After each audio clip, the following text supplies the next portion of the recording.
I'm just a poor wayfaring stranger traveling through this world of woe, and there's no sickness, no toil, no danger in that bright land to which I'll go. Well, I'm going there to see my father. Well, I'm going there, no more to roam. I'm only going over hillside. I'm only going over home. Well, I know dark clouds will gather round me. I know my way is rough and steep, but golden fields lie just before me, where those who lay shall ever sleep. Well, I'm going there to see my mother and all my loved ones who moved on. I'm only going over hillside. I'm only going over home.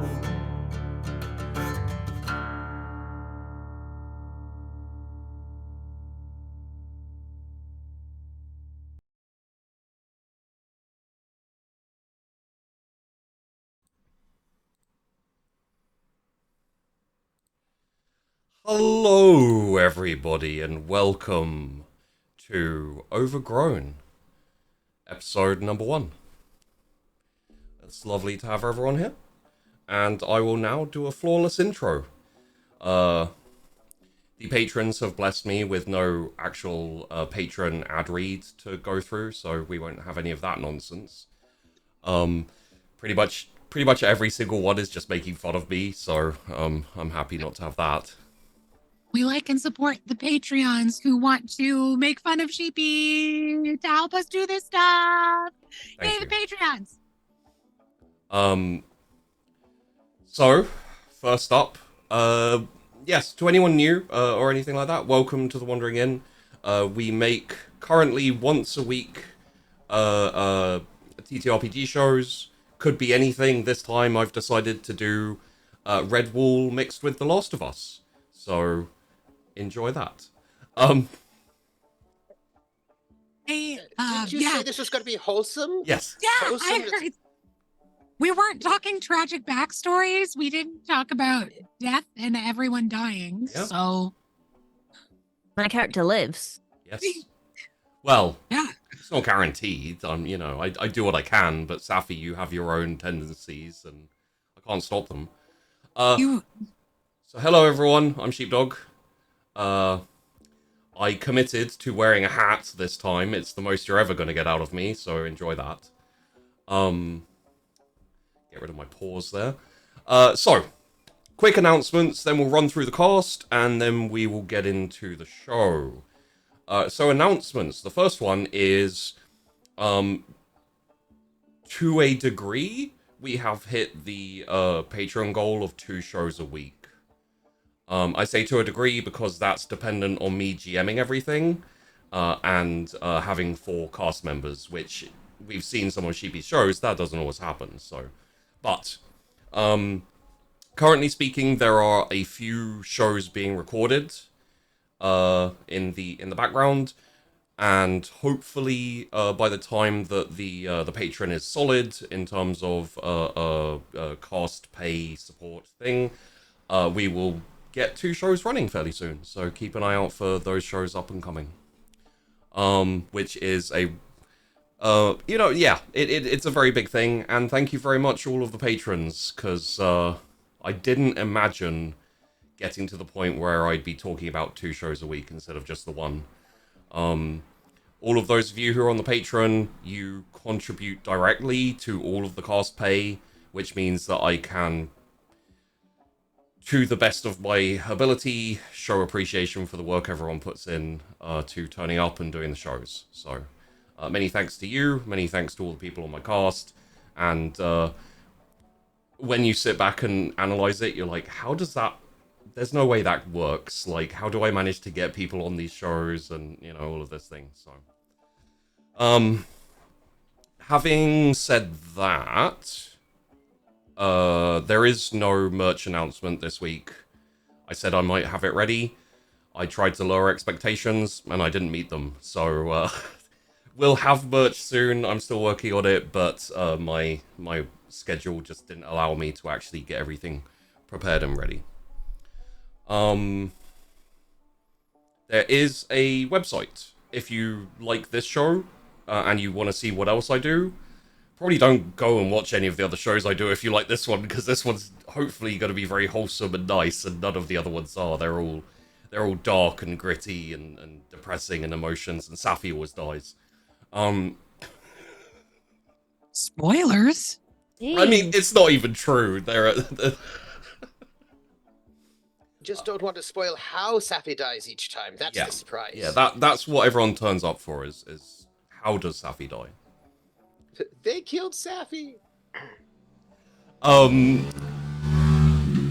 Thank you. Yes, there is a website, which is probably the best place to find a specific show. It has the details of the show, it has the cast lists, and it has the videos, which will take you to the YouTube, so you can watch them there. There is also the Discord, where if you want to hang out and chat, if you are a patron, and you've been a patron for a while, we also have a ongoing patron campaign game that I run once a month. We are pirates. They are stranded on a deserted island and about to set up a pirate haven. So, I'm not sure how that's going to go. Drifting wasn't wholesome. Additionally on that, there is Twitter as well. So Discord and Twitter are great places to go if you want to receive announcements for when the show's going live so you can catch them. Or if you, Discord if you just want to chat and be involved in the terrible, terrible things that happen in my community on a daily basis. Aside from that, there are other things I'm missing, but seeing as I can't think of any of them because my brain is fried in this goddamn hat, let's go on to the cast. Let's start with the duo and go from there. So let's start from the right, let's say. So Jen, first time here, lovely to have you. And who are you? Where can we find you? And why are you the best? Well, that's a whole nother discussion for another day. We don't have the time. Yeah. So we'll keep it succinct here. My name is General Andrews, and I'm a full-time streamer and content creator. I typically am roaming on twitch.tv/General Andrews, and I do a stream called the Dream Stream, where it's all about nostalgia and people having shared experiences together, which I think is why this is going to be so much fun, because this is a shared experience that I've only been able to peer in on before watching this lovely individual perform very highly, and others that have done a great job as well. But yes, that's where you'll find me. I'm also on other social medias, from Threads and Twitter and the like. And so, yeah, so twitch.tv. And with that being said, honey, must have laid my... I am muted and I didn't notice. Also, to the left for me of Jen, but I believe to your right, if I understand how physics works. Six directions? Yes, physics is directions. True north is a physic term. is Elbel, who has been on before, but we never pass up an opportunity to have you. So, Thank you for having me. Hi, everyone. I'm Elbel. I have ADHD, so does my content. I stream on Twitch. I do a lot of things. I play a lot of different games, and I will mess up halfway through a sentence while I'm telling you a story. That's just what happened. And I'm very excited to be here, and I love TTRPGs, and I'm excited. yes. And as a note, something I didn't say, and I wanted to, because I knew I'd forget something, is currently speaking, Elbel and General Andrews are both in the same window. So if you see them, or if there's anything like that, then that's why. Also, I need to give everyone a heads up that my OBS is being a little bit weird, and every now and then it freezes, and I have to close OBS and start it up again, but the videos freeze. So, Okay.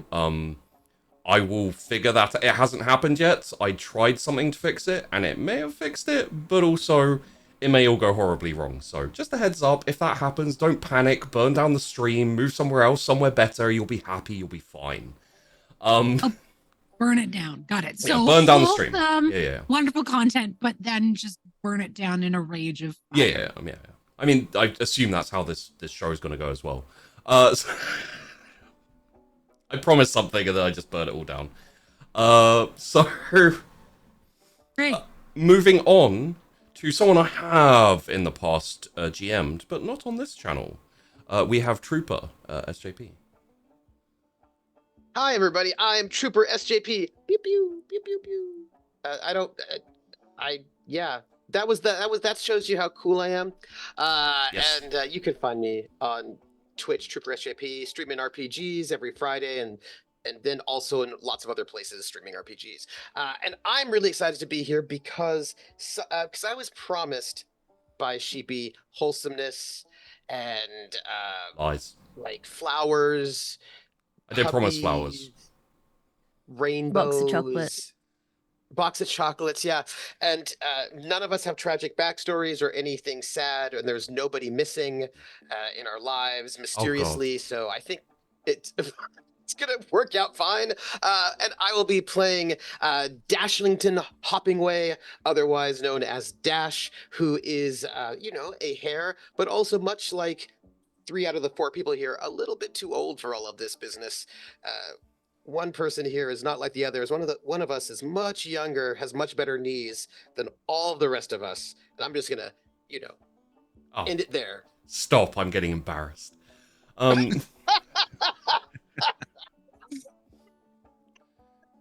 Speaking of people who are too old to be here, Safi.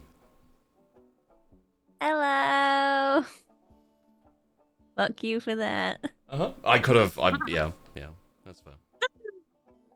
Hi everyone, I'm Safi. I'm a part-time streamer. You can find me on Twitch and Twitter at SafiPie. Today I'll be playing Junior, the mouse. And he is a adventurer. Because adventure is out there. It is. However, this might feel like a bit of a muted performance because I feel very unwell this evening. So please bear with me.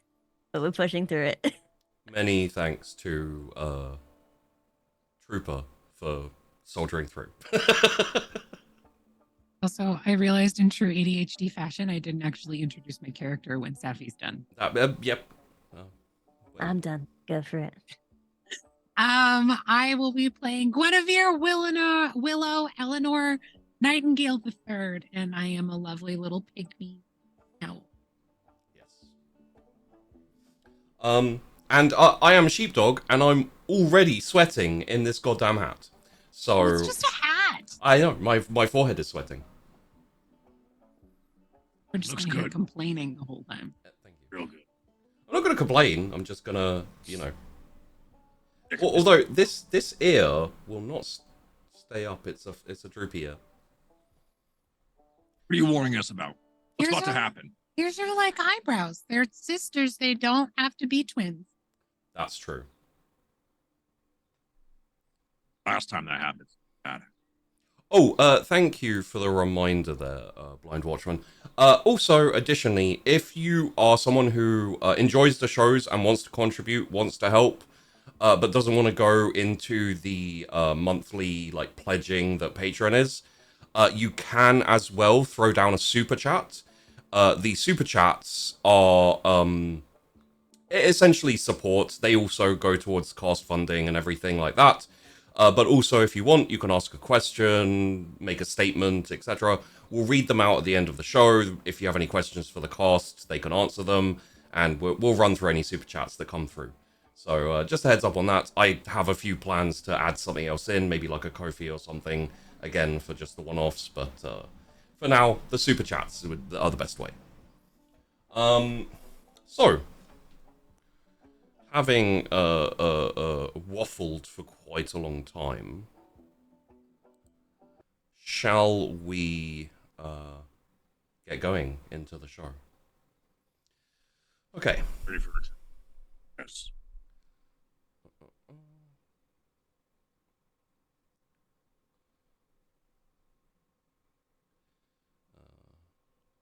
There we go.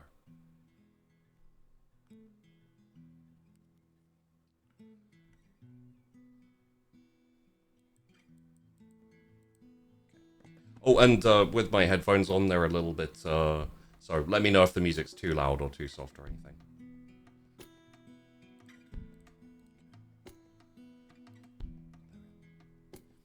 So,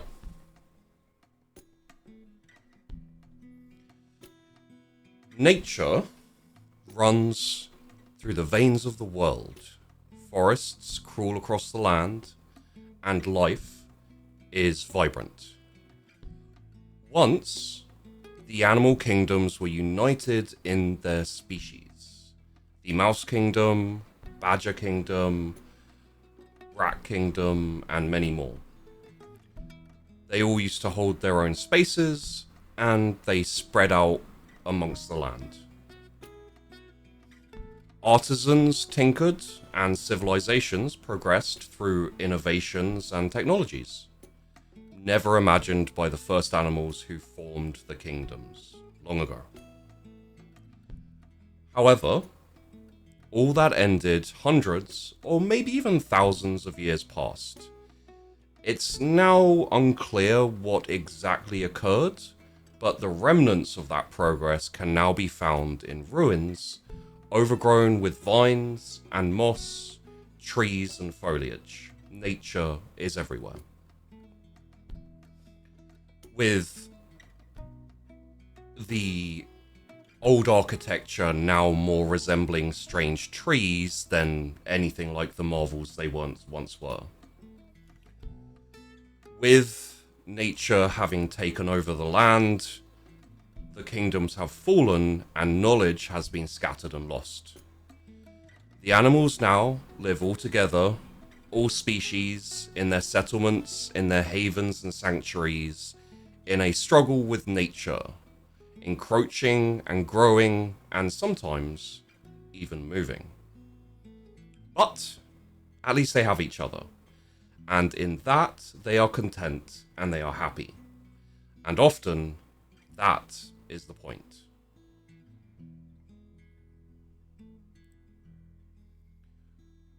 So,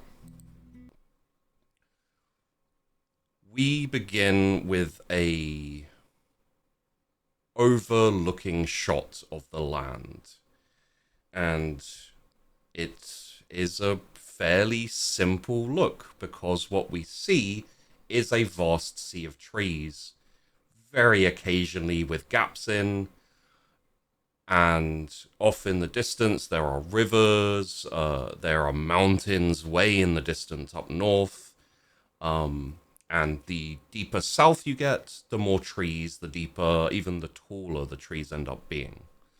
However, there is one area that we see that stands out a little bit, which is the hearth. The hearth is not really a bastion, but it is a sanctuary, it is a safe haven from the ever-changing nature of nature. With high sandstone walls and a vibrant and pretty happy community living there. They don't have to worry as much about the overgrowing. And we come down to a street in the hearth with a reasonably small mouse having a little bit of a jog run down towards one of the buildings.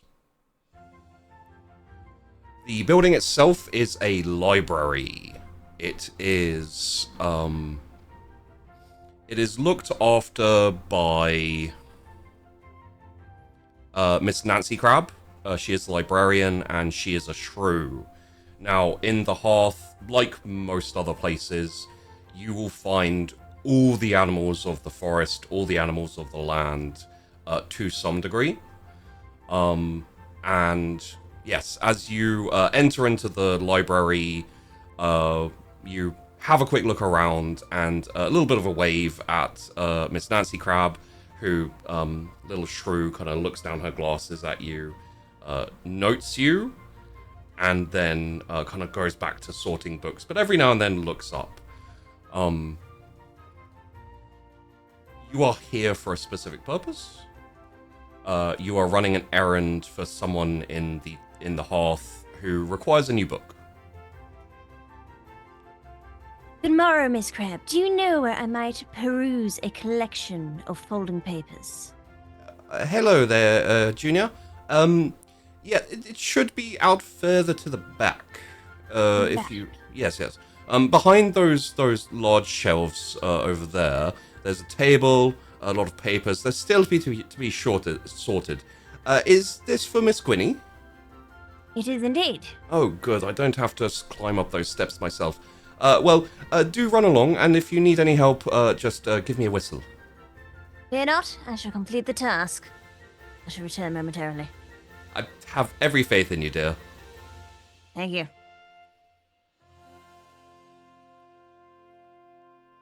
If you, I feel like we have a little bit of an idea, but if you'd like to give a little descriptor of Junior as he runs over to pick up the books and papers he has to deliver.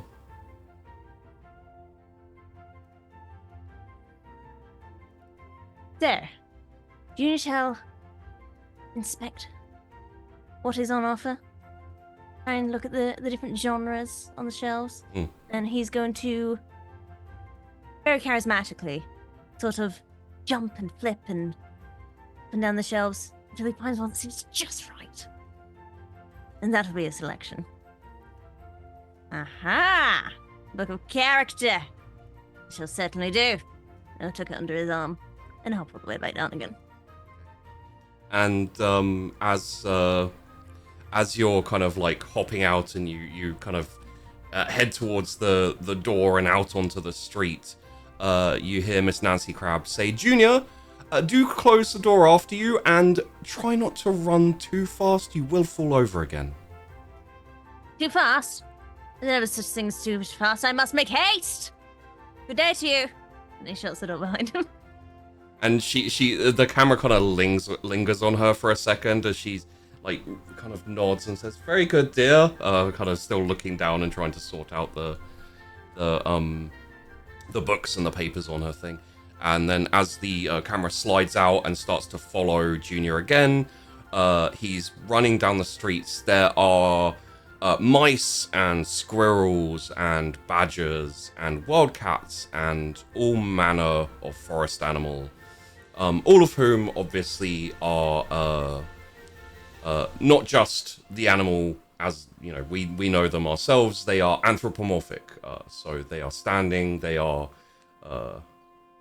able to hold things and to fight and to sing and all of those type of things. All of these ones, at least. We'll get into the more details there later. However, as Junior is running through the streets, there are noises of like, oh my, and be careful there. Pardon me. Task is at hand. As you kind of like weave in between each of the animals, and even though there's not a massive crowd of animals on the streets right now, you can Make way. you can Pardon me. You can tell the trajectory of Junior as multiple animals kind of get bumped or kind of drop a few things that they're carrying and turn around and kind of give a vague kind of like, Junior! I beg your pardon. Eventually, as you go down a side road towards the wall, you find the stairs, a big set of wooden stairs that head up, back and forth diagonally, up to Gwynny's wall house, let's call it. I've arrived. There is also a rope ladder for the adventurous. A challenging task at hand. I must see it is sought. And he'll go for the rope ladder. Rope ladder. Are the papers and book going in between the mouth like a cutlass? As like. Okay. Indeed. Yes, you safely secure the books and papers in your mouth, and you start to climb up the rope ladder. It doesn't take a super load of time, but within probably about 2-3 minutes, you've managed to make it up to the top. A little bit flushed, but basically unaffected. And you find yourself in front of what is essentially, I would say, it looks a tiny little bit, without like the face and the hands and stuff, like a cuckoo clock, except for bigger. And it has a little platform, the door is there, and it has nice little carved wooden windows, like very ornate looking, very, very pretty. Uni will straighten himself up, holding the book diligently, and give like a nice strong knock on the door. Miss Gwynny! Miss... Oh, sorry, you didn't come through there. Is it muted? No. Oh, sorry. Oh. You're coming through now. Sorry. Yeah. Oh, it's maybe I'm too high. Oh, possibly. Hold on.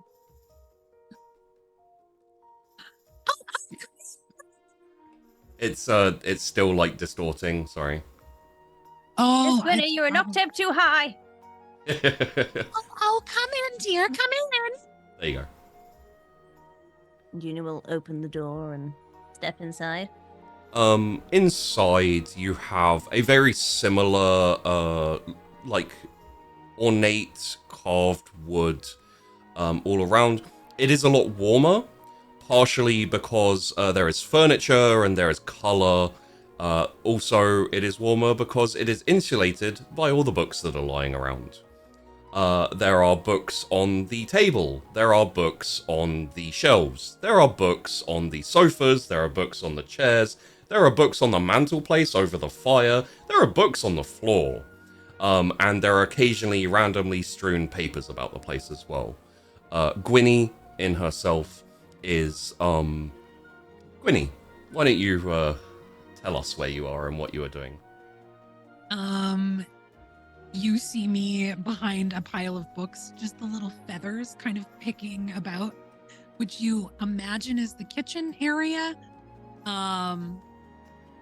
And you can hear a kettle steaming, and maybe see a little bit of smoke. Mm. I'm just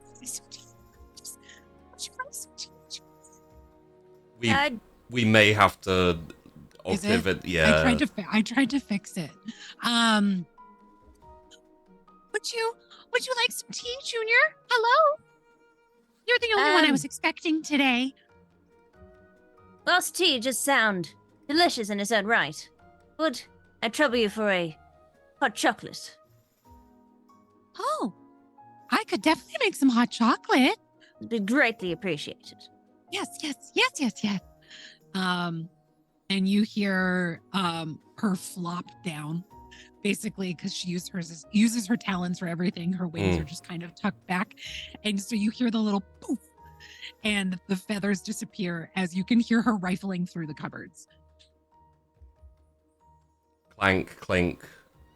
Clanky, Cutlery, even a few plates and saucers and etc.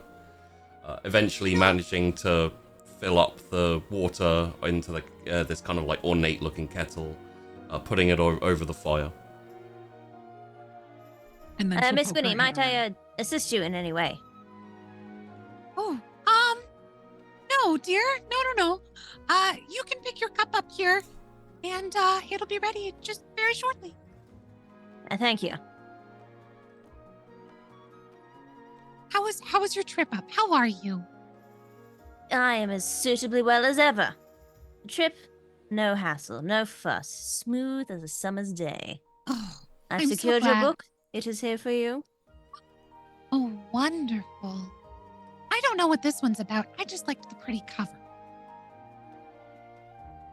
You know, I could like, if you look around, the covers are just gorgeous.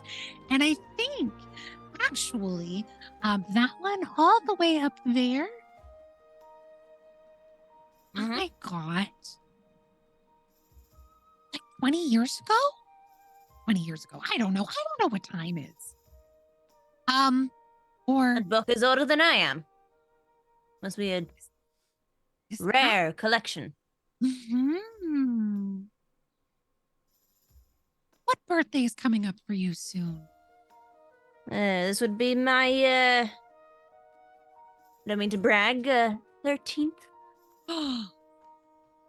13th birthday. I mean, I'm already suitably a young man of mouse. Oh, you But are I am. very dashing. Thank you. Stepping into, adulthood. And all of a sudden you can hear the kettle Just in that the background. whistle. And you just start to see her scurry away to go grab the tea and the hot chocolate, wiggling it over, picks it up in her beak, and kind of tots over and drops it on the table. You Pushing. do also have a small bag of I believe this was the reward promised for a quest well made. Candied walnuts. They are essentially walnuts that are kind of cooked in like syrup and sugar. And after she sets out all of the tea, she's basically, not many people come up to visit her since she's so high up. So a lot of times she has to go visit other people. And so when people come up, she's all excited. So she's not giving the quest well made quite yet. Yeah. She's like, she just wants Junior to sit there and talk to her. She's like hovering over Judah's shoulder and like just watching the hot chocolate go up, and then like, isn't this nice? Just like you can tell, like her feathers are all like puffed up, and she's just like so happy to have had company, even though you can tell she absolutely did not clean up for company Oh yeah. at all. There's like knitting in a pile, and everything's just everywhere. What's your next adventure? Well, I, probably be heading over to, see Nay quite soon. Maybe there was some, quests that needed, sorting on his behalf. You'll just have to give Nay a big hug for me. I don't know how that will feel coming from myself, but I shall pass on the sentiment. Thank you. I do have your walnuts here. Ah! Fine reward for a fine job well done. I thank thee. They're very delicious. Indeed. Indeed. He's sat there just sort of like happily munching on the walnuts, Yeah. drinking his hot chocolate. Is it that classic like like nibbling around? Yeah. Mm-hmm. Okay. And I would say that unless Junior has any pressing, push to go and carry on, you probably relax there for a good 5-10 minutes, just let's say fending the questions of Gwynny, and I have a question. Because I feel like Junior comes up here fairly regular. Is that something that Junior is aware of that not as many animals manage to make it up here, so, you know, kind of hanging around a bit to keep Witty company.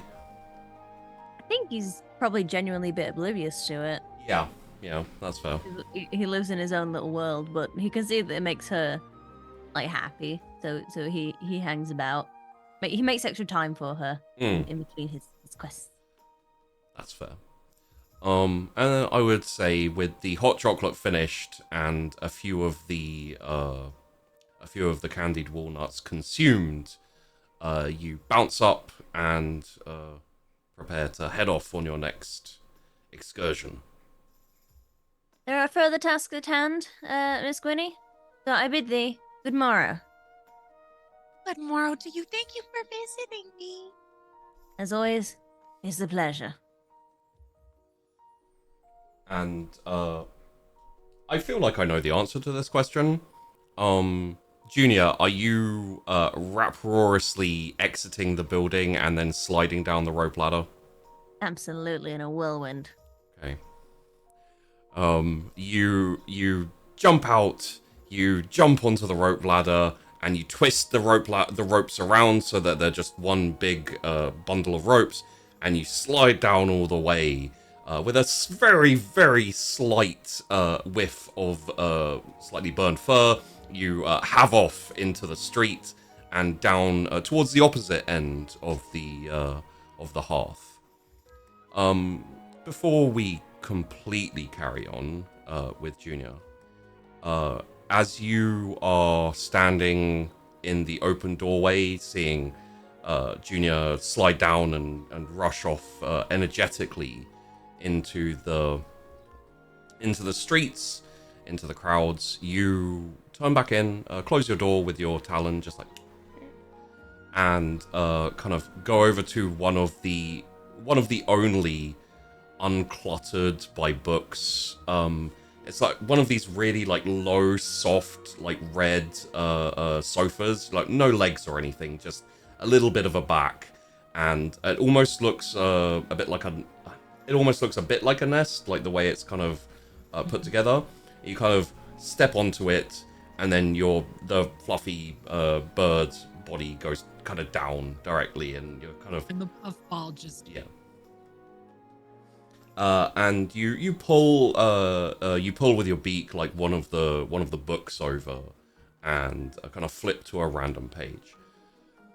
A lot of these books here are relics, artifacts, essentially found from before nature overtook the world. One of the problems with that is all of the different animal kingdoms had their own languages, they had their own way of writing. All of that, once all of the animal kingdoms came together, all the kingdoms fell away, and the world became a lot more communal in terms of the species, everyone adopted the same very common writing and speech. You all use the same language now, you all use the same writing now. So all of the old books need to be translated. There aren't that many people interested in doing it, and though you give it a shot, you haven't made a massive amount of progress. So a lot of these books are partially unintelligible to you, or you just enjoy the process of going through the unfamiliar words, and there are some diagrams in some. You see this like really bizarre kind of like metal contraption with like a huge kind of like funnel and big tank kind of like strapped on the back, which probably held some sort of like liquid. You're not 100% sure what it did, but your guess would be maybe distillation. So it's got like a Chugger Distillery ? Like scribbled in its in the sidebar of its of the image. And all through all of your notes, feel free to elaborate yourself on others in the future. But all through your books and your notes and stuff, you have like guesses on what this means, like possible translations and things crossed out, etc.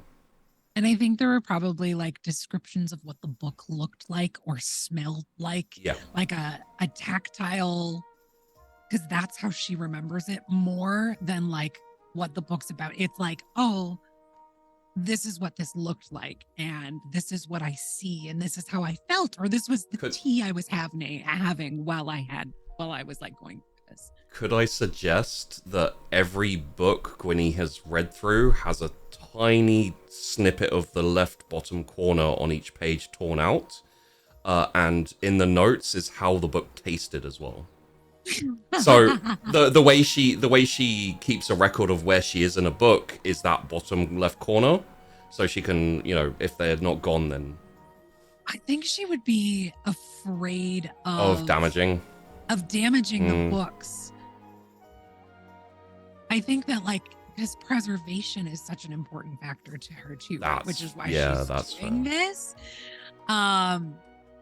So you would probably always see like a knitting needle, or like if a feather's fallen off, like some inanimate object that's not going to destroy the book too much has been shoved. So like in some of the books, there's like 4 or 5 feathers sticking out the side of the book because she's been preening herself, and there's just an extra little okay stuck in there. That makes sense. Maybe you've licked a couple of books just to see how they taste. Oh yeah, smell, like all of my senses are like very much needed while cataloging books. Yeah. That's an interesting index and also filing system. There's no filing system. I don't know what you're talking about. I was being nice. Oh. So, as we, Junior, are you with us? Okay.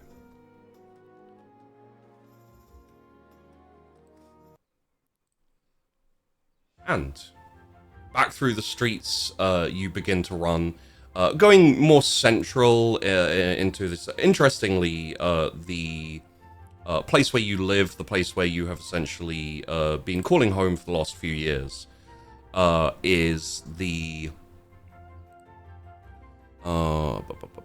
it is a fairly large building, quite central. It's kind of next to.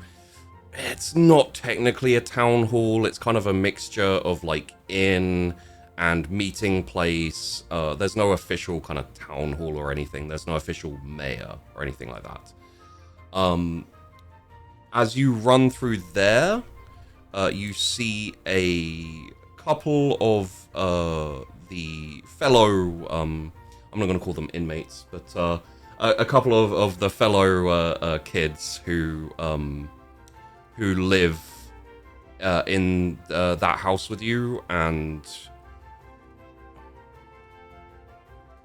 trying to find in my notes who it is who runs that house.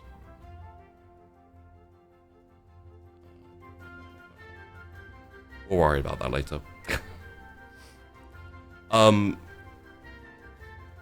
there we go. It's a communal house. Originally a chapel or possibly a church. The original object of worship or deity or whatever it could be, no one has any idea what it is. However, the owner of the building is Aunt Marigold. Everyone calls her Aunt Marigold. She is a mole, and she is kind of like a matron den mother type to any of the kids in the hearth whose parents are either out wandering, not here currently, or have never come back. And you see, I believe, yes, you see Trag and Modalphus. Trag is a mole, Modalphus is a ferret. And Modalphus is waving to you. Hey, Junior! What? Junior, what have you been doing? I'm on a quest. Is it not obvious? No, not There are books to be delivered. All right. Yeah, that's fine. But me and Trag, we was gonna go off to the den. Give me one moment. It's here somewhere. There we go. We was going off to Applebrook Lodge. We're gonna go climb the tree. Tree climbing. And I mean, you're such young fellas. I mean, I guess you need some supervision. Someone to show you how it's done. I'm sure I can suffice to the task. And Trag, the mole, is kind of like with his like digging claws is kind of like playing with them, and he says, "Or we thought you might be willing to have a competition to see who could get further up the tree." A game of sports. That's for everything. I'd like to accept your offer. Would you maybe be up for wagering some of those lovely candied walnuts there you have? Junior just like slides the bag behind his back. He's like, I do not know to which you are referring to. And Modalphus says, "Come on, Junior. Come on. Like, you know, just maybe a couple, one each. If we beat you up the tree, you owe us one candied walnut each." Yeah? And that is assuming I can be bested in this competition, for which I shall not be. I don't know. Me and Trag are quite climby. Blimey. Well, we shall see, shan't we? All right. Last one there loses, and Modalphus like rockets off towards the house, in the direction of the house, whereas You did not give a starting signal. That is a false start. This is illegal. Junior starts running after him. And as Modalphus, with a bit of a head start, starts running, and Junior kind of following after, again like weaving through the crowd. A little bit slower, just purely because he is not made for running. Trag the mole is like, "Oh, wait up for me. I'll be there soon." And just kind of like... again, like, he's got the digging hands and the digging feet to go underground. So his feet are kind of like flappy, like... There's no medals for participation. There's no medals for winning either. What a keen observation. You are quite astute. I'll be there. Wait for me in the tree. And there's, as you like trying to catch Modalphus, the voice of Trag is lost as he's trying to keep up, but gets left behind. Here's a question. Ferrets, generally speaking, are quite fast. How fast is Junior? Junior's a young scamp of a mouse. I imagine he's quite speedy. Clearly very, Oh, I have a question, because I know the answer to Modalphus. How, has, at any point, Junior been training running? Because there is someone, he may have been training running with. I believe he has. In that case... You can imagine it in some form of training montage, one of those cheesy 90s movies. Yes. In that case, as Modalphus is head down, arms pumping, like just going as flat out as he can, I would say with a very specific hop jump, like sprint technique that has been learned, Junior kind of catches up with this kind of boo, and like Modalphus is kind of like da-da-da-da-da-da-da, and just with a very easy gait, Junior kind of catches up to the side, and What a Modalphus... fantastic day to take a stroll, hey? Modalphus is like, how are you doing that? Clearly you're not up to date with your athletics. Should see you at a finish line. Did you learn that from the Colonel? Maybe. That's I cheating. shall be so inclined to inform you. And then you kind of like, you pick up the pace just a little bit quicker, and your kick jumps get a little bit stronger, and you just take off further, and you find yourself stopping with a good lead ahead of Modalphus, who kind of like slows down and skids a little bit and does kind of like a tumble and rolls and then like comes to a stop like at your feet just with a very tiny dink against the wooden fence that is up around this house. I would say maybe like a minute later, Trag comes up being like, I'll get there eventually. Well, all the more candid walnuts for me. No, because you said that, no, we agreed that it's the first... I believe you stated without proper finalization. You agreed, no, but you agreed to it. And we said the first one up the tree, and none of us has gone up the tree yet. Very well.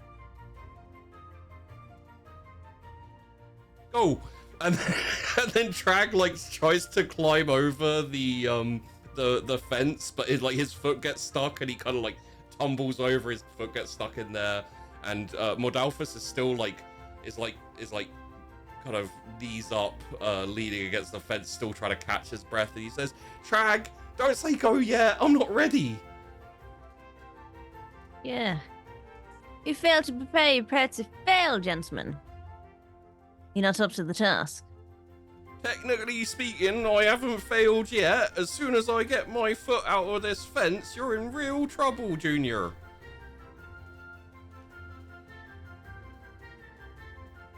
Could you, Junior?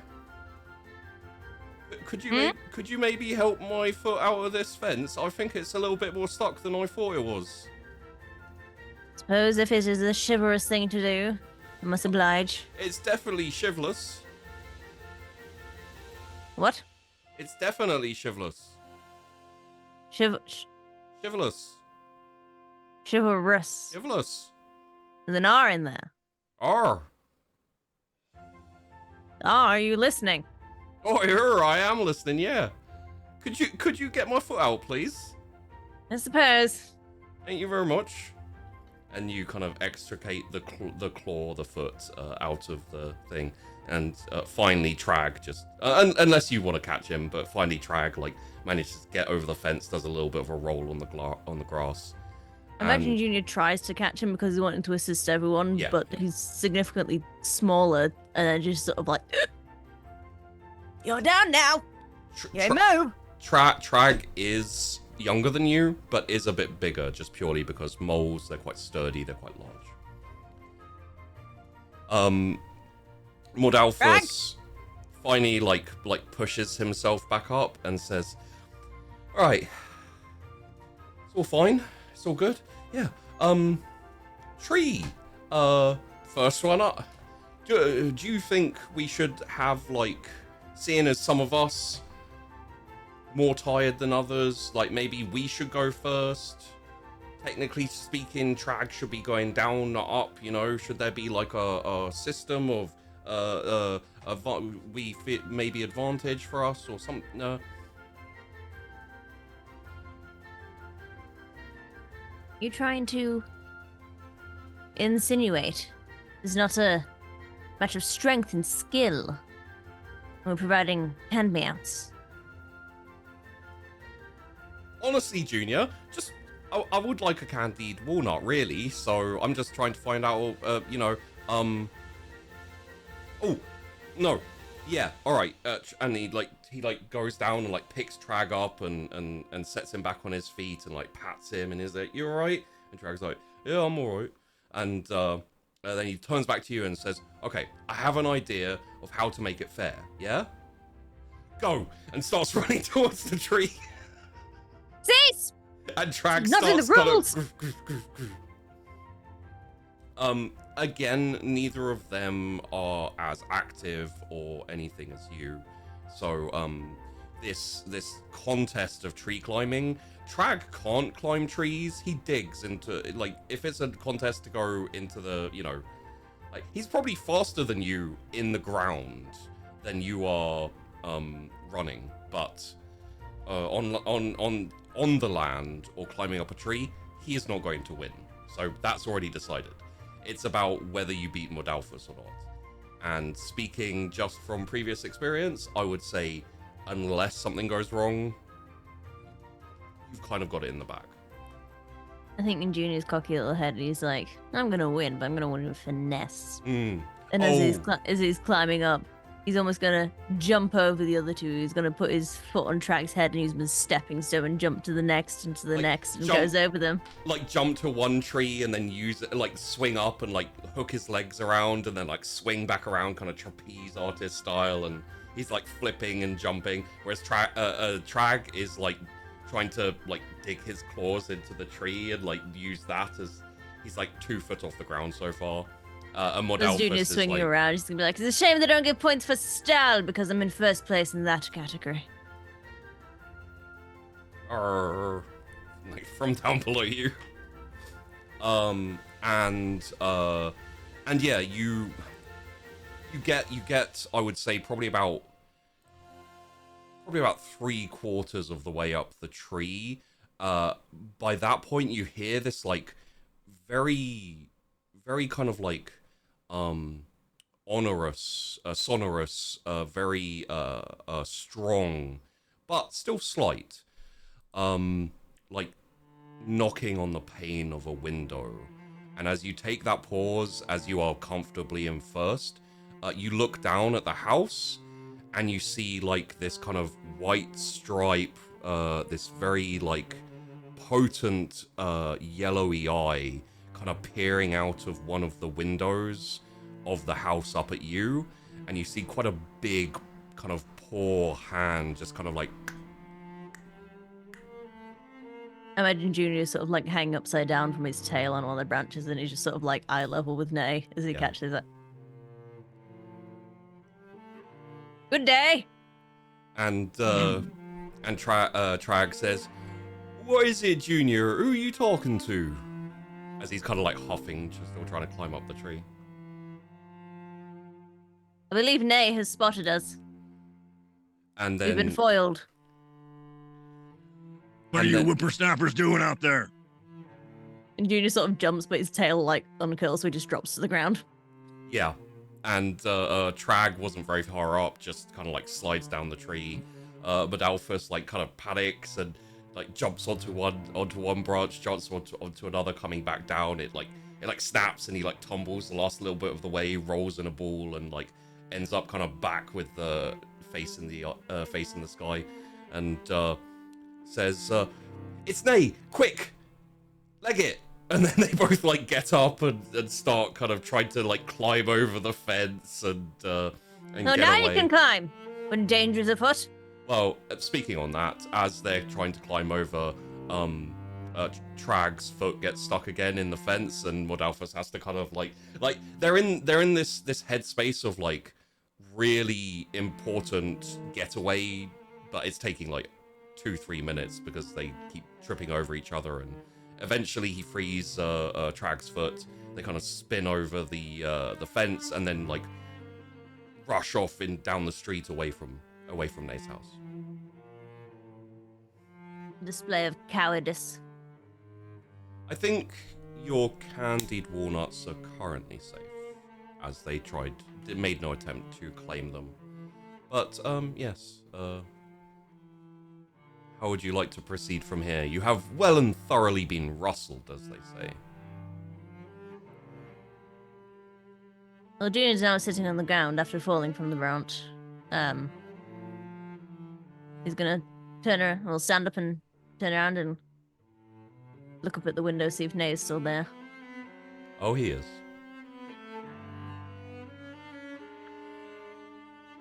Could I interest you in a candied walnut, Nay? I have plenty to spare. Why would I eat food right now? I don't have time for this. Because they're astoundingly delicious. I might need more convincing than that, young one. They're provided by Gwenny. Why didn't you say that in the first place? Come on in. All right. And that's when I go and kind of scurry a little bit more down to because I kind of have to like wobble through my place because I always Yeah. make it too tight knit anyways. And I just shove open the door, but I'm not there waiting. I went right back into my hole. Junior is now plastered to the other side of the door, which he's just opened too quickly. the house itself is a mound of earth covering over these like sections. Like there's a hole in the earth with windows. The windows are like circular and got like nice little bits of like slightly ornate wood across them and glass. And as you're going in, right?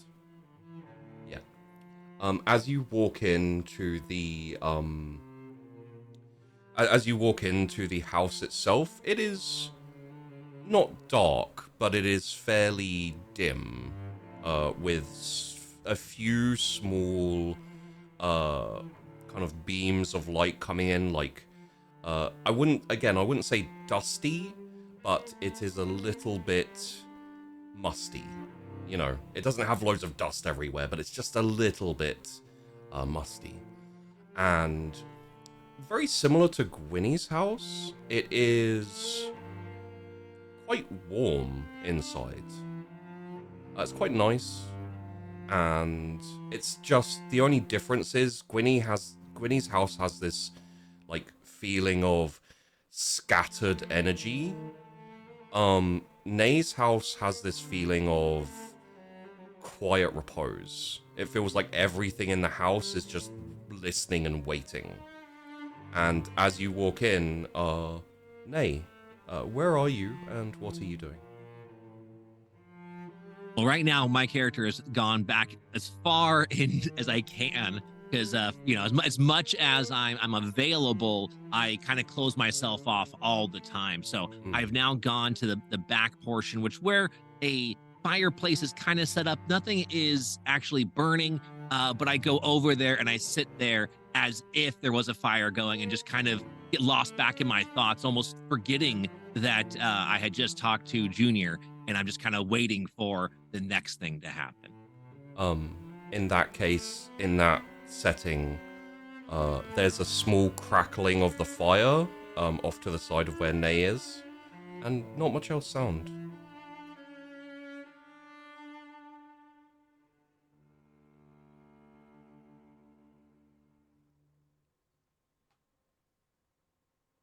Well, if you're just going to stay there, you might as well close the door. Junior closes the doors. I did not wish to take a seat without an invitation. It'd be terribly crude. You said you came because of Gwenny. Well, you're invited. Sit down. Thank you. And he just like hops up on the chest. And Nene makes a very, very low effort attempt to kind of like move things around. It's like there's a motion, but like nothing actually gets moved in the process of trying to like be more accommodating to individuals coming on in. And then kind of sits back down and just sits. Candied walnut. He holds out the little brown paper bag. Let me see. The giant paws compared to yours kind of come out and grasp the bag.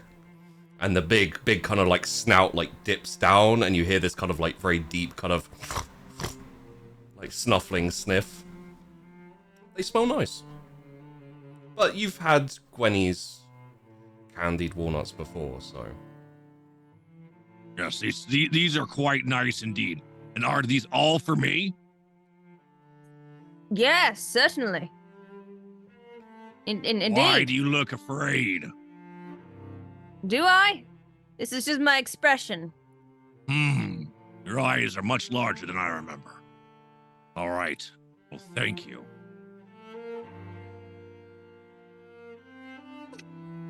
Sets down the bag, starts to kind of rustle through it, noticing there's a lot more than Nay really needs, because again, Nay's not been doing much movement as of late, and decides at that point in time to slowly push most of them back towards Junior, and then starts to eat one of them.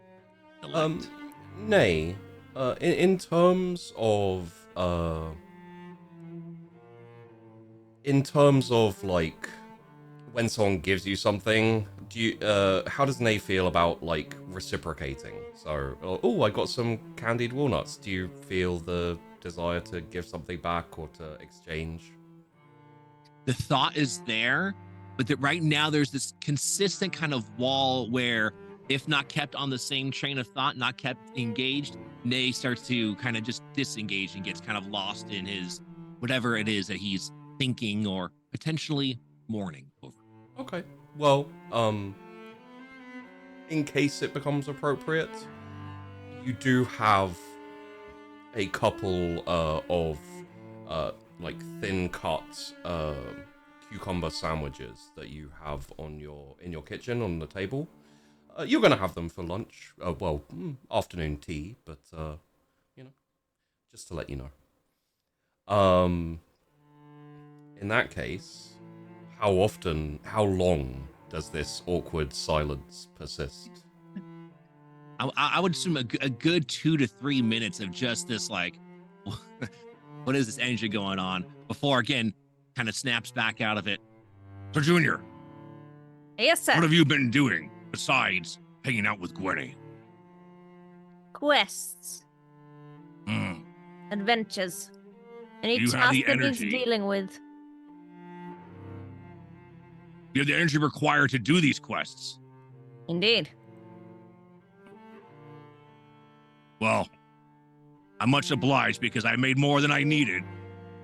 Would you like to have lunch and tea with me? It'd be greatly appreciated. All right, well, I pour large amounts, so if it's too much, just leave it. As I hobble over to my little, if we want to call it a kitchen, it's kind of like just like a countertop of sorts, because I have not decided to do anything up here. I then bring what should be a large cup for myself, but instead it looks like a bath sized drink for Junior, as I put it on down at the edge of the table there. Hopefully you will enjoy. Am I taking a swim? That is at your desire. Maybe water-based activity is not the most appropriate thing at the moment, so I shall leave that to you. And he just... Well, here are some sandwiches as well. Brings it on over. And again, would be appropriate size for this large badger, but it's probably almost the size of Junior. And again, puts that at the edge of the table. Well, have at it, adventurer. It'd trouble you for a butter knife. Brings out one of my claws. Will that do? Substantially. Good.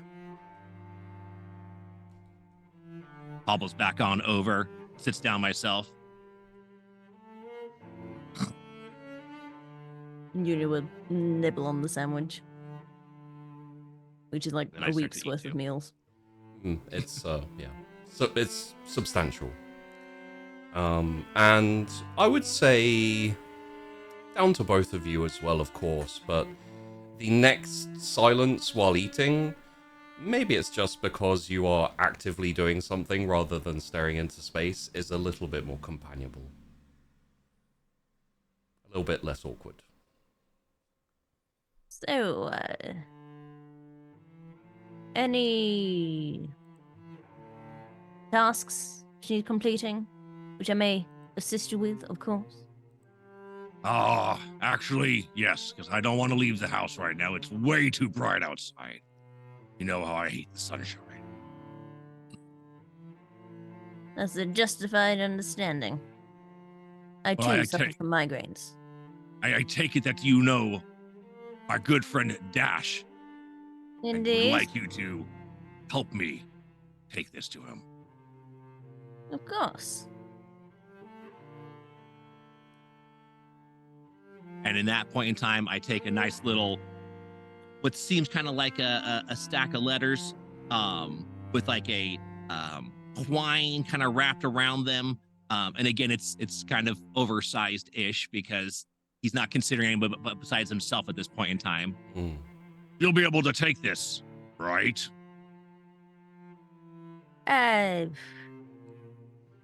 Certainly, no task too big, no task too small for Junior. And you can see like he's trying to almost like pick it up. Yeah, it's a little bit of a wobble. The lower left paw, like leg, kind of wiggles in the air as you unbalance for a second, but manage to right yourself. If you may allow, leave some of the younger children at Aunt Marigold's. May they assist me in bringing said thing to the Colonel? And as long as the task gets done, yes. And Junior, you do actually have to head to the Colonel's fairly soon anyway, with the rest of the kids. The Colonel has promised to have a little tea and stories session this afternoon. I believe there's a few other adults going to be there as well. So I'm not suggesting you should, but you could if you want. Invite Nay.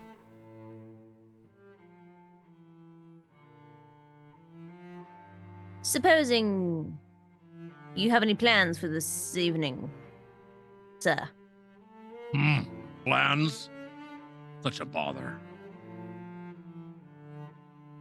Well, it's just, I believe there to be a gathering at the Colonel's house. Should you wish to ensure that the task has been sufficiently completed, you can join us this evening for dinner. May see this has been done, sir. Well, I prefer nighttime, so I think I can make it. Thank you. Wonderful. Should be a joyous evening. And I will see you then. Indeed you shall. I bid you a good morrow. And you Close just the sort of door on like, the way out. yes, sir. And you just sort of like at this point was like trying to like roll the bottle like this, like towards the door and out again. You get out the door, you manage to close it, and as you kind of, I would say at this point, waddle a little bit, but still quite fast, off down the street. So, you know, you get out there is a gate. It's not just a fence. There's a gate, and you get out the gate and head down the street. The camera swings back inside the den, and Nay, you are silent in repose for maybe a minute, maybe two, with this kind of like slightly far off look in your face, and then you get up and kind of walk through the hall a little bit, a couple of like small beams of light hitting the floor through the windows, and walk over to a mantelpiece where the camera sees from kind of a side angle, so you can't make out the figures in it, but you reach your paw out and kind of pick up this woodcut. A few figures there who are in prominence to you, but slightly blurred and at the wrong angle to really see who they are. And a very tiny twitch of your mouth indicates a slight smile, and as the sun is moving through the sky, a small beam of light flies through the window near you and lights up the ground near your feet. As the camera fades away, and we rejoin Junior. Heading down the pathway.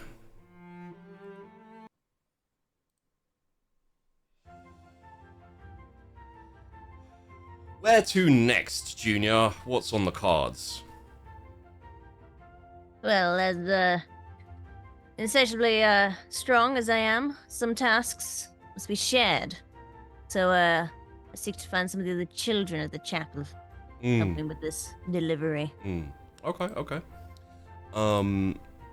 So you head to the communal house, and when you get to the when you head down the street, you see out the front with one of those classic like twig brushes, just dusting the front of the house, of the kind of entranceway, is Aunt Marigold. Aunt Marigold, Oh, good day to you.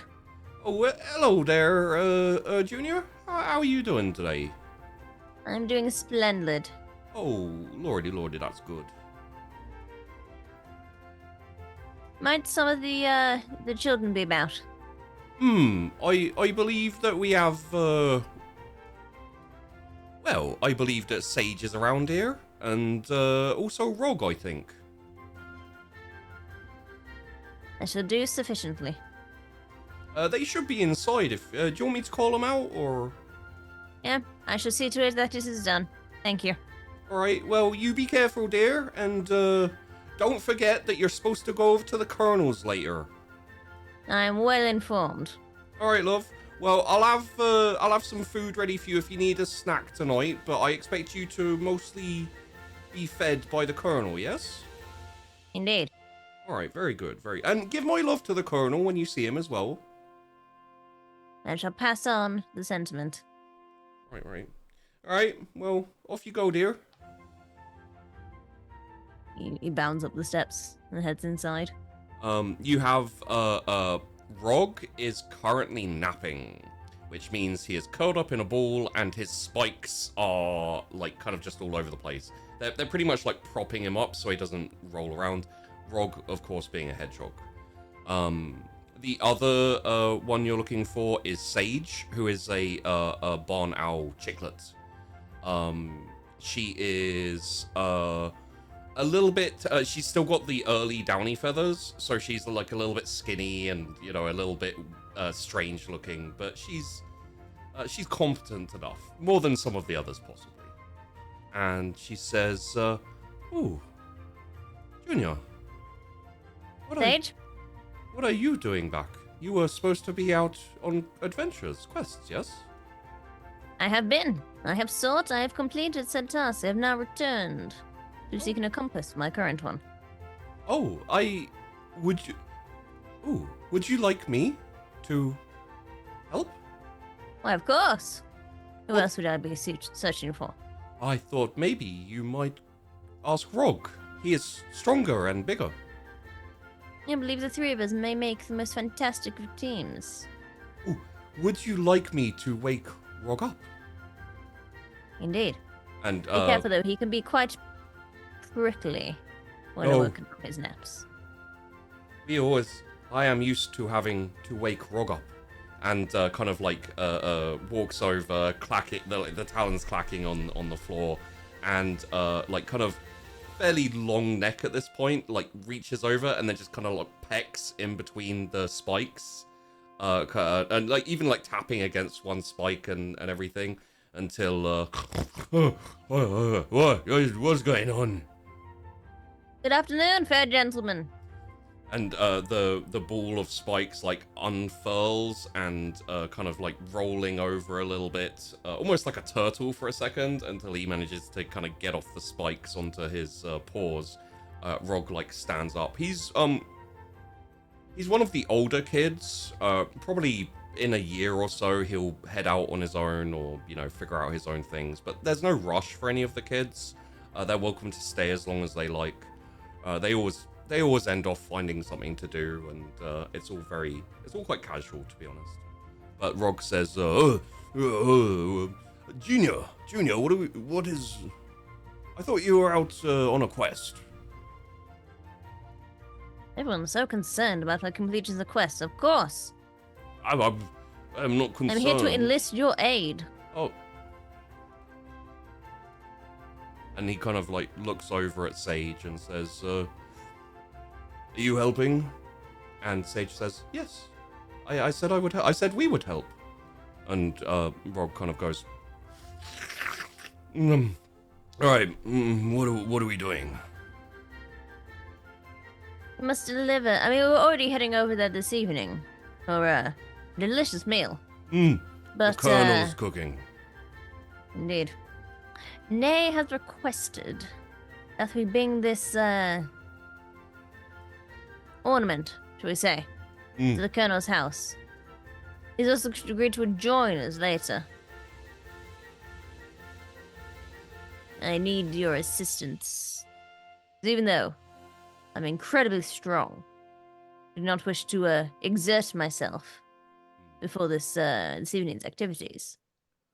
Well, I can carry it, and I can carry you. And he, like, reaches down and, like, sweeps you up by your legs, kind of just like, how's that? Sage, Unhand me! do you want to you walk fiend! with us? And you're kind of, like, kicking and wiggling your arms. No one makes the best of Junior! And Rog starts Put to me kind of down. poof, poof, poof, and like starts walking out the door with Sage kind of like clacking and following behind. And he says, he And says, Marigold! And Marigold, he's doing it again! all right, Leave you alone! all right now, Rog, you said that you'd help her. She doesn't need you to carry her anymore. She's not that wee. And Rog says, all right, Auntie, and kind of like lowers you down to the ground, but picks up the stuff you're carrying and kind of like cradles it. Says, well, seeing as this is your adventure, why don't you lead the way, Junior? As long as your hands are now preoccupied, I shall take the lead.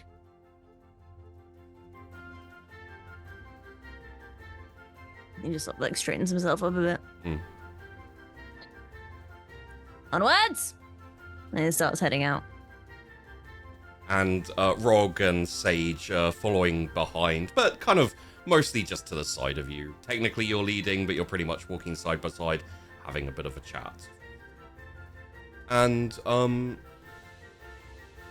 I think as it isn't too far away from oh, apologies, 1 second, I have it here.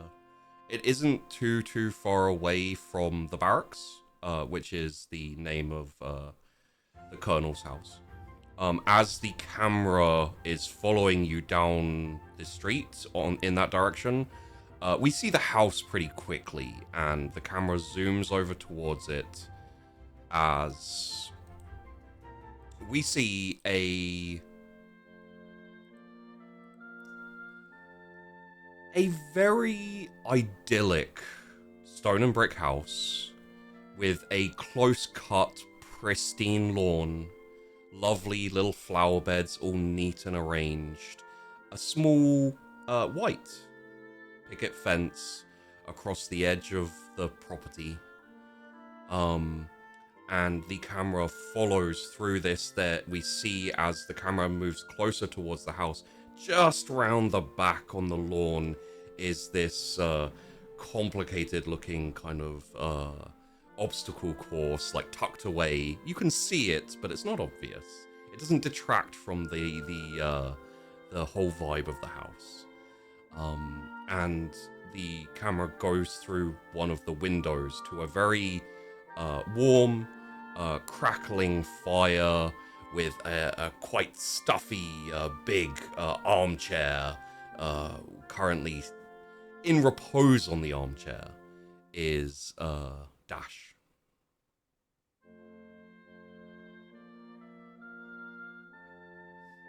Having a smoke on the pipe and enjoying the relaxing times before your duties commence for the day. I'm afraid that there's a little bit of. I know you mentioned that Winnie's house was out of sorts with everything everywhere. Mm. I'm afraid to say my place is also out of sorts with everything everywhere. One moment. I take one solitary book that is 5 degrees off of parallel to the edge of the table, and I just put it right back so that it's now parallel. So now nothing is out of sorts, but it was there for a moment, just a bit wild, Slapdash. the place. Of course. We don't want things to be so disorganized. No dust. Never, dust never settles. Spick Never does. and span. And the currently on the pot in your kitchen, bubbling over, it has been prepared, and now it is just kind of let us call it stewing. The oven's going, yes? Yes. There is a very nice shrimp and chive hot pot bubbling over. A few other ingredients in there, of course, as well, but those are the main features of that. But what's being cooked there in the oven, what's being roasted, that will be the big centerpiece. Is that a question you have, or is that a question I should? Oh, no. I'm just letting you know. Oh, the okay. centerpiece. There is when it is done roasting. Okay. Everyone will be surprised by what I've cooked, roasted in addition. Maybe they won't be. Winnie won't be. Nay, won't be. But I mean, I'm not predictable. I don't make the same things. This will be a big surprise. That's good. I swear it. Of course, the shrimp and chive hot pot is a recipe you picked up down the river one time from some of the otters. Otters love their hot pot, and you grew a bit of a taste for it way back when. I always try to make sure that I have some sort of exciting herbs and spices from other parts of the forest that people might not normally get. I like to bring a little bit of the outside to the inside. Yeah. And I would say, as you are just kind of making sure everything is in its place and, just tidying up that awful mess of that one book. Did you see that one book? It was just 5 degrees. It was terrible. It was. I would say, and this will come down to Junior as well. Junior? He's on his way, though, right? Yes. Junior, how do you approach the house, and how do you announce your presence? I approach with ease and announce myself clearly. In that case, Dash, you hear a bold voice knocking and calling out. Who's there? 'Tis I, Colonel. It's Junior. Are you reporting for duty? Yes, sir. Then you may enter. I thank you, sir. He opens the door. Yeah, the door opens, and Junior, along with Rog and Sage, walk in. I will say that Junior is reasonably well maintained and presenting decently. Sage is doing her level best, which is always the most important thing, and Rog is a little bit too slouched, a little bit too casual, and you still have not forgot that time he got stuck in your doorway and scraped a couple of the wood chippings off. Junior? Please. Front and center. He stands to attention. I look you up and down. Your epaulets are right. Perfect. You're fully pressed. Oh, it looks like you've been climbing. I hope you are speedy. As always, sir. All right. Sage, front and center. Yes, Colonel. And tries to stand to attention. The fairly chaotic feathers, plumage that's just starting to come through doesn't look very uniform, but she does her best.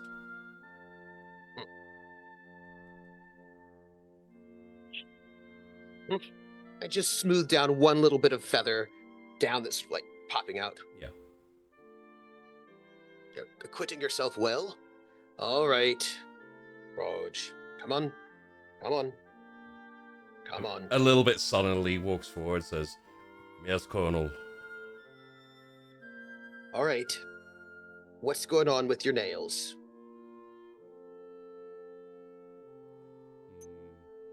Was sleeping on them again, Colonel. Did you clean them?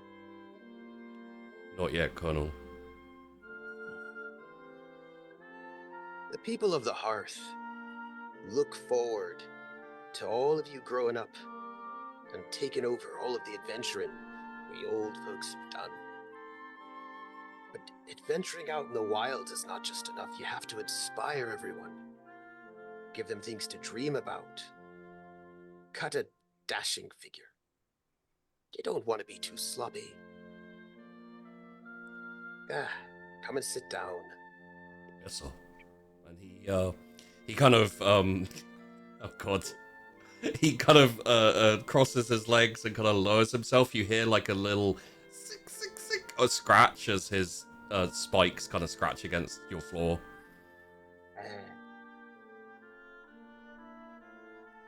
And I sort of head off towards the back. I come back with like a fairly thick blanket. Here you go. Put it down for Yes. him to sit on. Yes, sir. Have to strip, wax, and buff that floor now. All right. Youngins, what sort of adventures have you accomplished today? I was sleeping.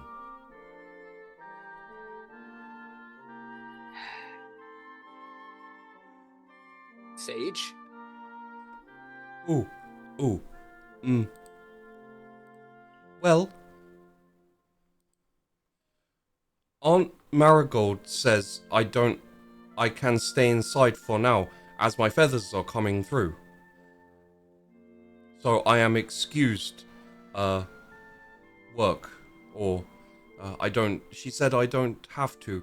I would like to help though, so if there is anything that you need doing, I am happy to help, but my feathers are coming through. Your feathers coming through is something to be. You know, I think Gwenny might be here this evening. She might be able to give you some advice about what it's like when a young owl's feathers start coming through. I have not been able to go and see Gwynny for a little while. I would love to see her again. I think she knows some sort of ointment or lotion that helps the scratching abate. She knows that sort of a thing. You might want to go and visit Joan the baker at some point in time. She always does something small you could do just to help out around the hearth. Okay. And the baker is not far from our home, so I do not have to travel far. No.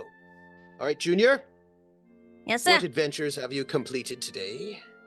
Well, sir, I have attended the library, selected a new book for Gwynny, delivered it to her residence. Which she rewarded me with some candied walnuts. Quite delicious. We since myself and two of the others, we went climbed the tree at Nays, for which I was indeed in first place. And I definitely did not fall to the ground afterwards. And then sat inside with Nay, where he treated me to cucumber sandwiches. I then agreed to deliver this over to you. Also extended the invitation as you requested, and he has since accepted and maybe joining us. Returned good. back to the house and had Sage and Shrug help me bring it here in order to encourage teamwork in our activities. Sage Rogue, is this true? Did you two help with this mission to bring these letters here? Rog carried it, and I walked with Junior to keep him company. I led the way. Oh. Keeping people company keeps their spirits up, and that's important when you're out in the wilds. Caring is important And leading the way, finding the path is important.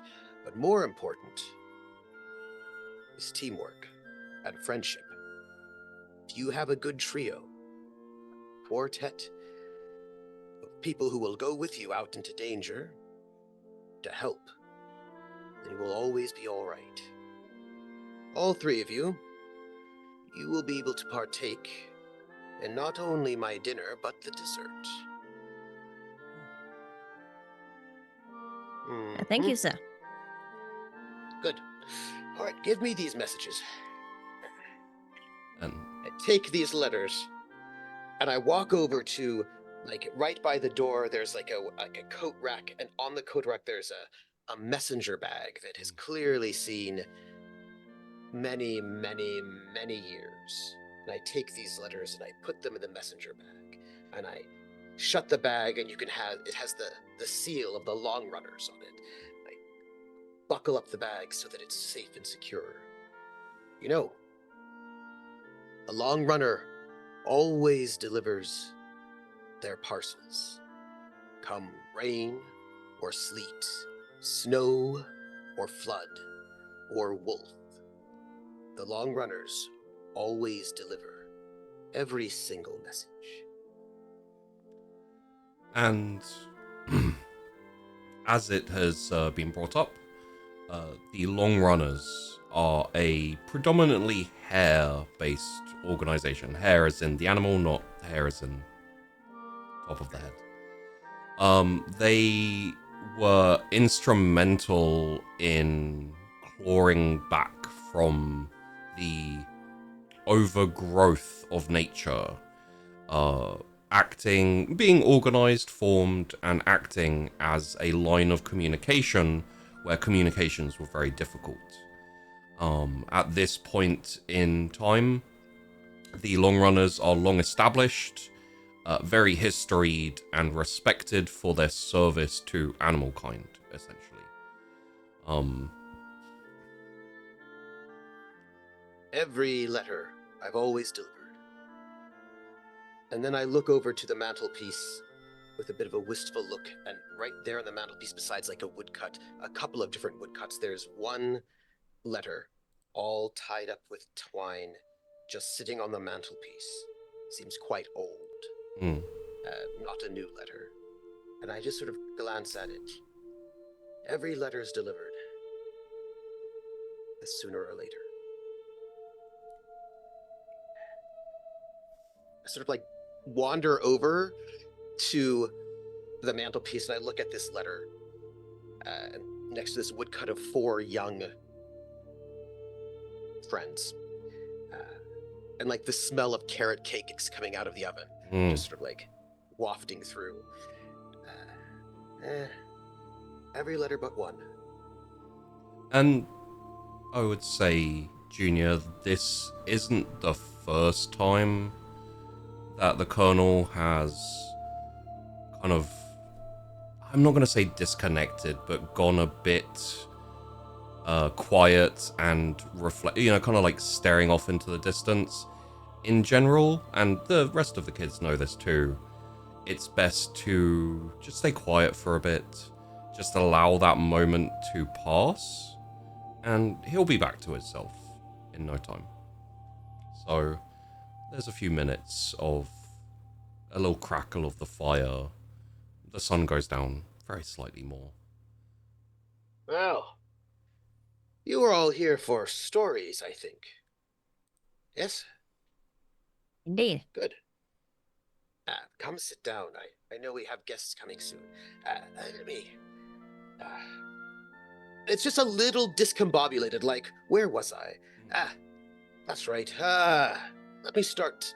All right, Sage, you can help.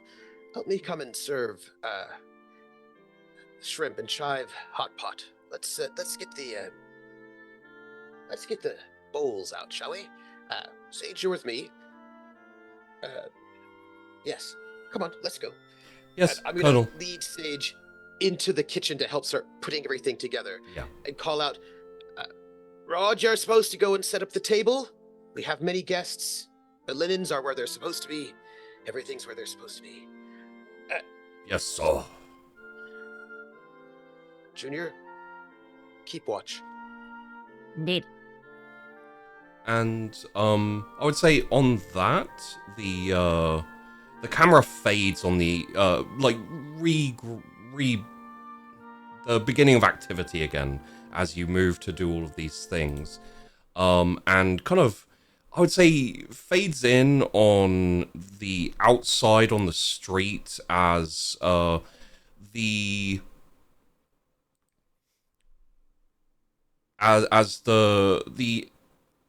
general foot traffic lowers as animals start towards essentially start towards dinner, thinking about food and heading home after having doing their jobs, like, you know, whatever it is, whatever it happens to be. However, there is a small but reasonably significant portion who are headed towards the colonel's house, to the barracks. And as time goes on, we see some more of the kids go over with names. I'll get there. With Aunt Marigold. We see the door of Gwynny's house open, and she kind of Gwynny, question, do you fly down or do you hop down?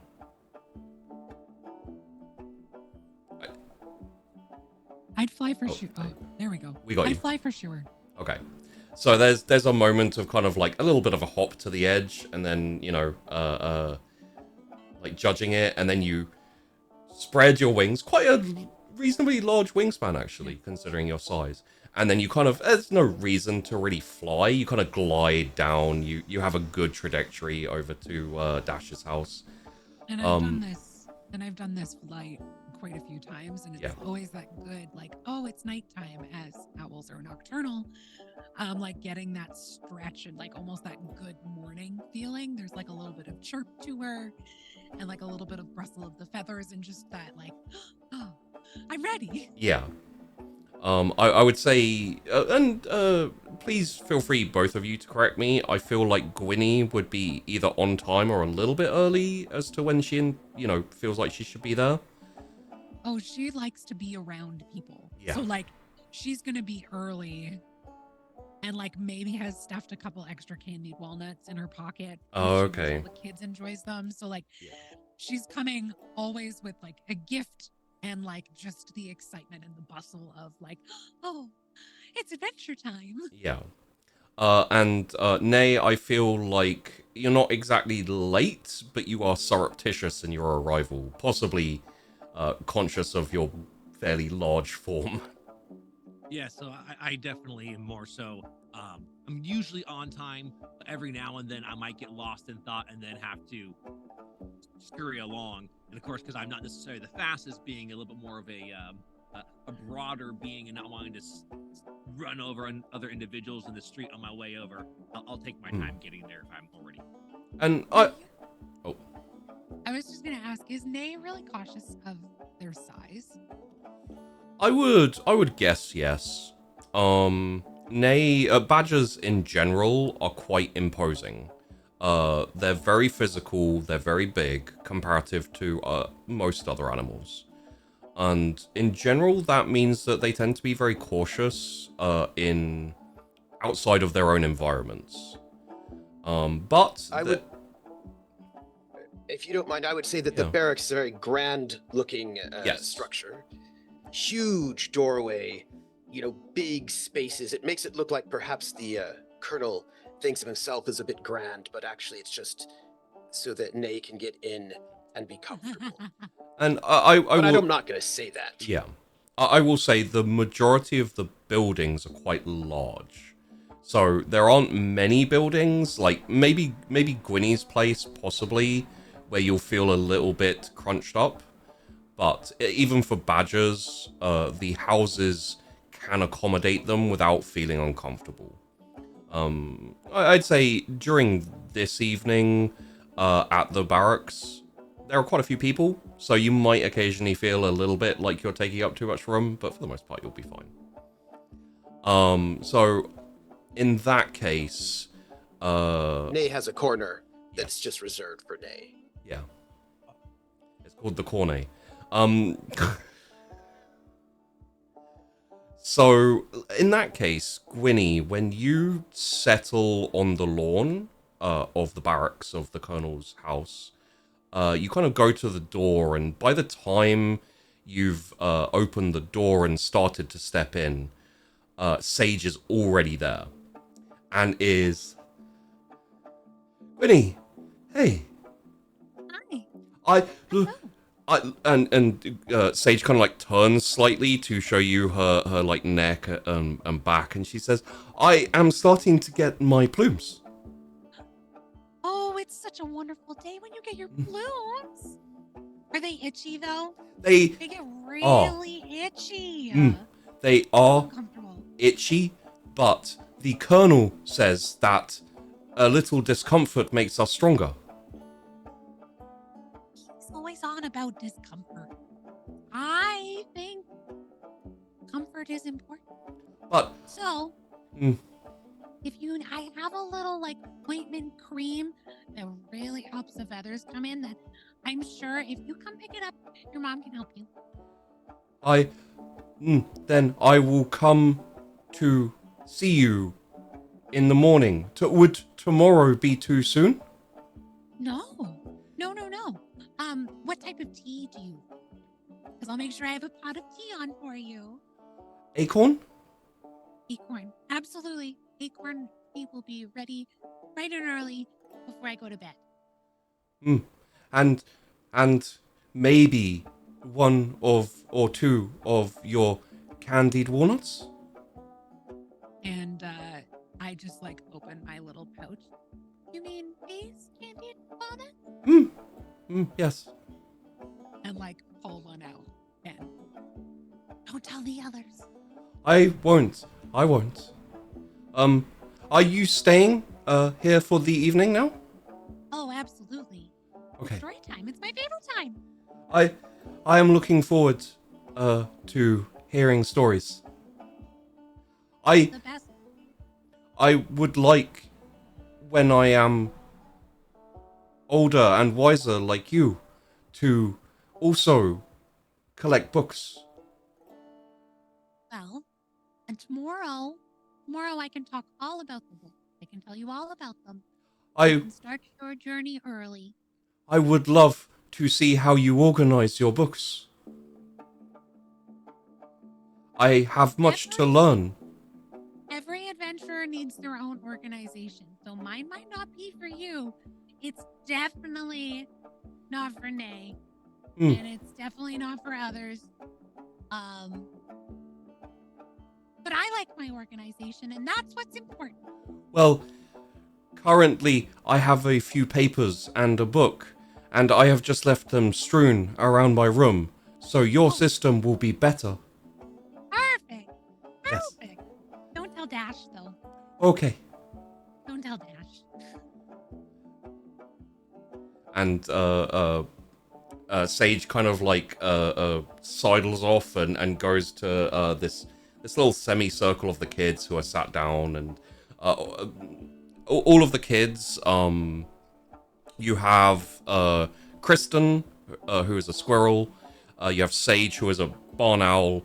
You have Trag the mole, who has turned up, and Orbreda, who is a badger. She is one of the younger ones. She's still quite young, still quite small, and she can talk and everything, but she tends not to. So you kind of have to coax her to get words out of her, but she can talk. Everyone's sure she can talk. Also, Junior, Yes, sir. you left the front door closed.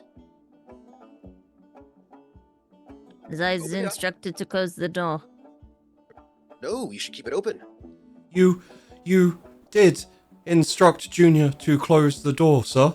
Nope, that wouldn't be me. That's everybody else in this place. Keep Oh. the door open, of course. Oh, Yes, sir. oh. He goes and opens the door and leaves it wide open. The barracks has to always be open. Additionally, Rog is sitting on his little cushion seat, which stops his spikes from scratching the floor. Junior, of Everyone course. else tells Junior to close the door. Yeah. But the colonel's like, no, keep the door open. Of course, Junior is there. Mordalphus, along with Trag, they tend to be the ones that get into trouble. They're not bad kids, but they do like a little bit of mischief here and there. So, and Reicheld, who is a rat, very similar looking to Junior, a bit taller, a bit skinnier, and slightly older. All of these animals are kids whose parents have felt that wanderlust, felt that desire to go out to adventure, and they are out currently exploring, helping other animals in other places. Eventually, they manage to get back. Not always, but nearly always. And this is something that everyone is very used to, even if they don't end up with Aunt Marigold, who is more than happy to have all of the kids, including her own kids, bunk down and look after them. The rest of the community as well tends to lend a hand looking after them, keeping them busy. And I would say it may not be a perfect situation, but you will make the best of it, and no one is unhappy about it. So, Some of us are a bit older than others, yes. so it's quite fine for the young ones to hang out in our places. I mean, I can't speak for everyone else, but it's part of the things we do. We get when our knees are a little bit less good than they used to be. And I have a question. yes. So the woodcut that I have, it's a somewhat large woodcut with 4 figures in it. One of them is Dash, looking much younger, with the sweater of the long runners, and it's nice and very sort of well done. Hair not as much gray, clearly in his youth. A little bit gangly still, he hasn't filled out completely. Yes. He's standing there with 3 other figures, one of whom is a small owl. What does young Gwenny look like? I feel like young Gwenny is like not much different. She might have her glasses are probably still the same, but she's probably she's grown a little bit since that photo. So the glasses are probably too big for her little body and frame. And she's definitely got that more timid look, very much kind of I'm being included in this. You want a carving of me too? This buddied little excitement of oh, but then also oh. I could see the more downy, puffy feathers kind of almost hiding the bottom of her beak and face, as she's kind of so excited that her feathers are kind of puffed, and accidentally she's hidden part of herself. Absolutely. And you can tell her emotions by her feathers more than anything else. Or if she gets really excited, she'll start chipping at her beak, her beak will start clipping a little bit, or her talons will start tapping. But she definitely is very puffy, big glasses, too big for her face, and just a little bit smaller than she is now. Attitude-wise, Dash just seems a little bit chill and excited in a way that you don't tend to see Dash look now, but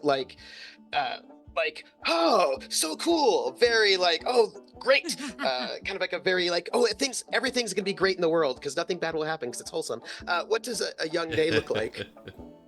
So a young Nay is not downtrodden at this point in time, and is very, very standing up tall and broad for his age. Not quite as filled out as well. He is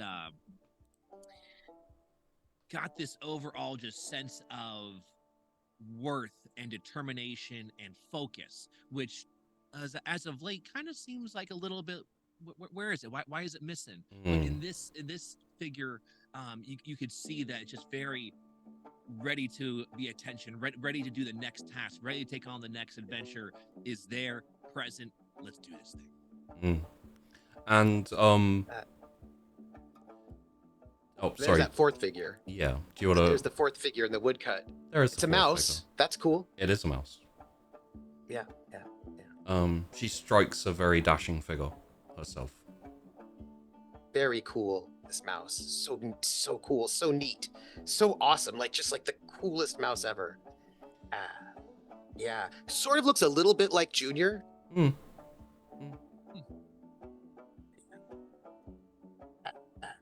What Junior? What would your mom look like when your mom was like a youngin?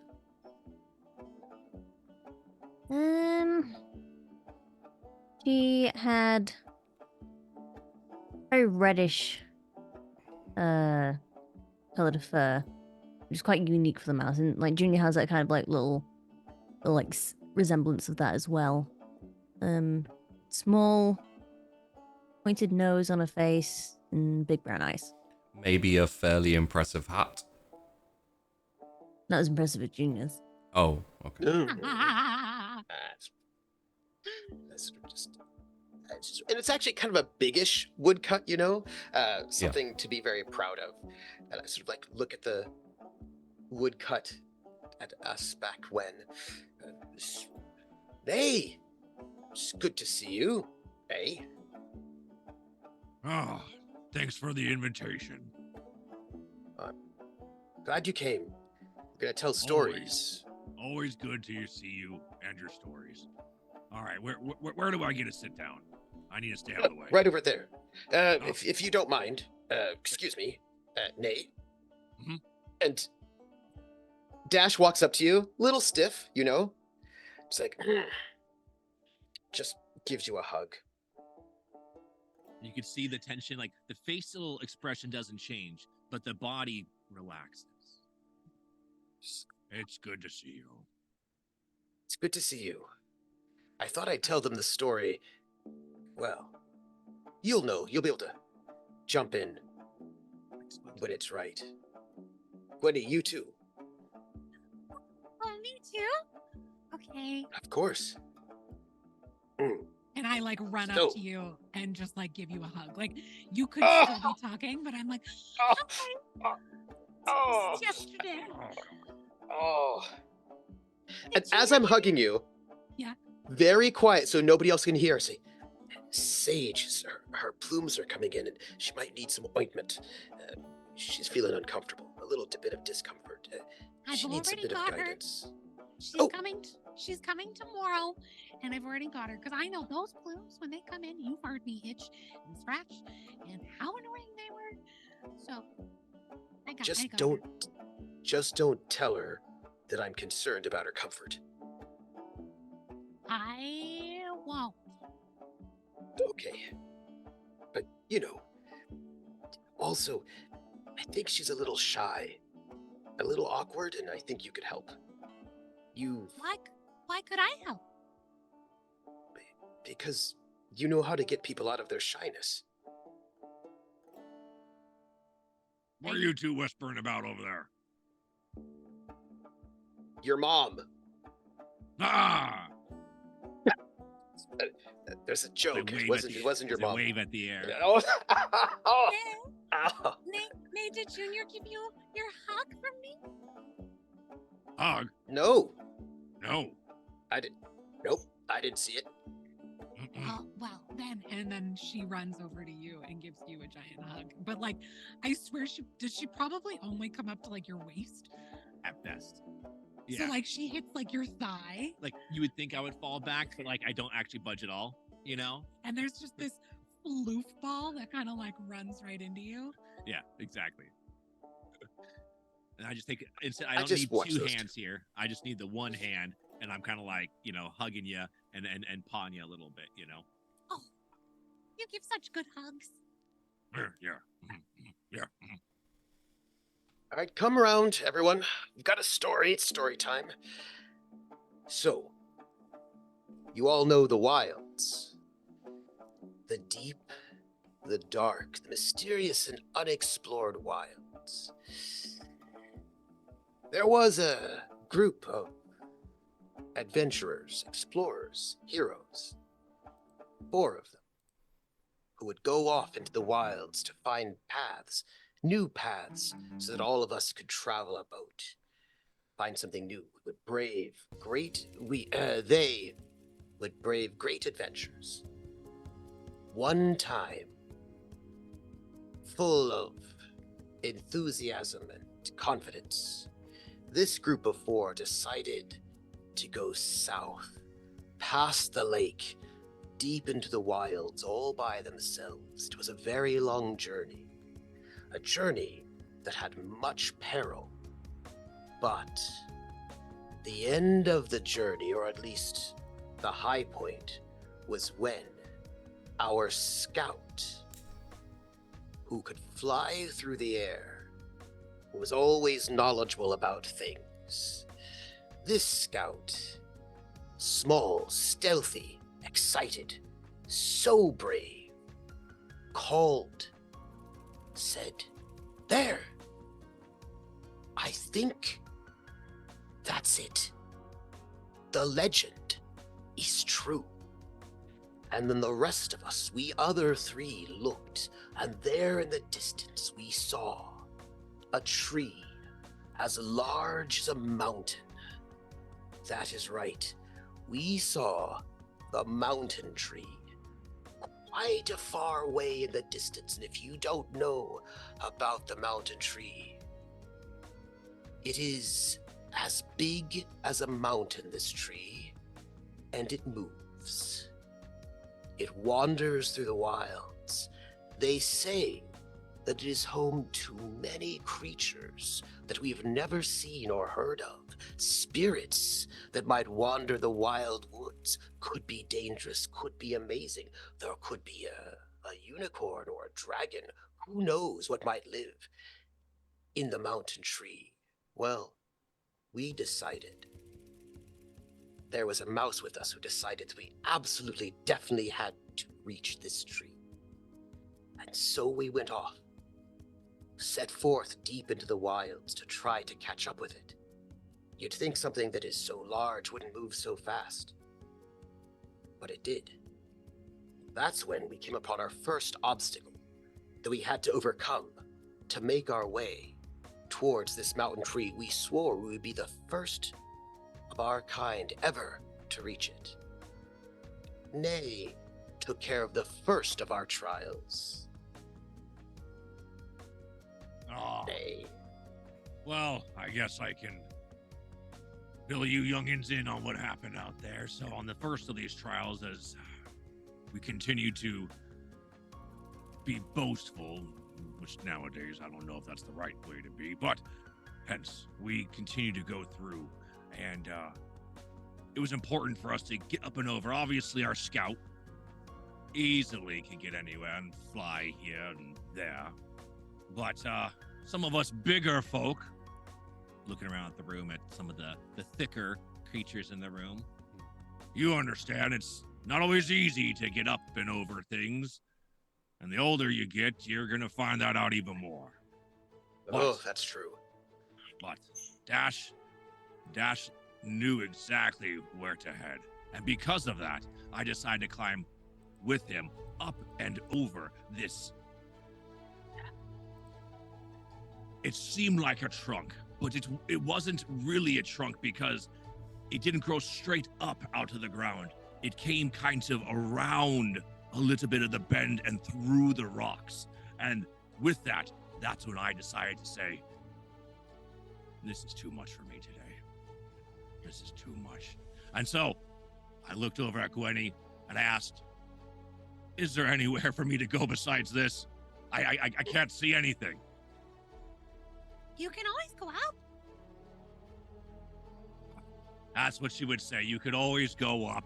And so I looked, and my climbing ability, no matter how young and athletic I was, it seemed ominous. Is there any other way besides up for me? Down?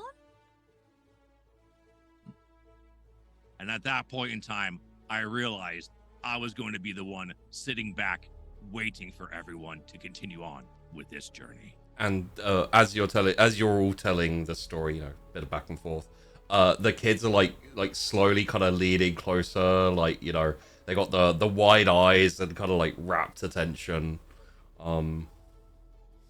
So, when Nay went down rather than up, that saved our lives. Because what we did not know was that there was a danger lurking for us below. And when Nay went down and saw and heard the rattle of a snake, he knew that there was something waiting to ambush us, and if he had not gone down, we would have been caught and snapped up.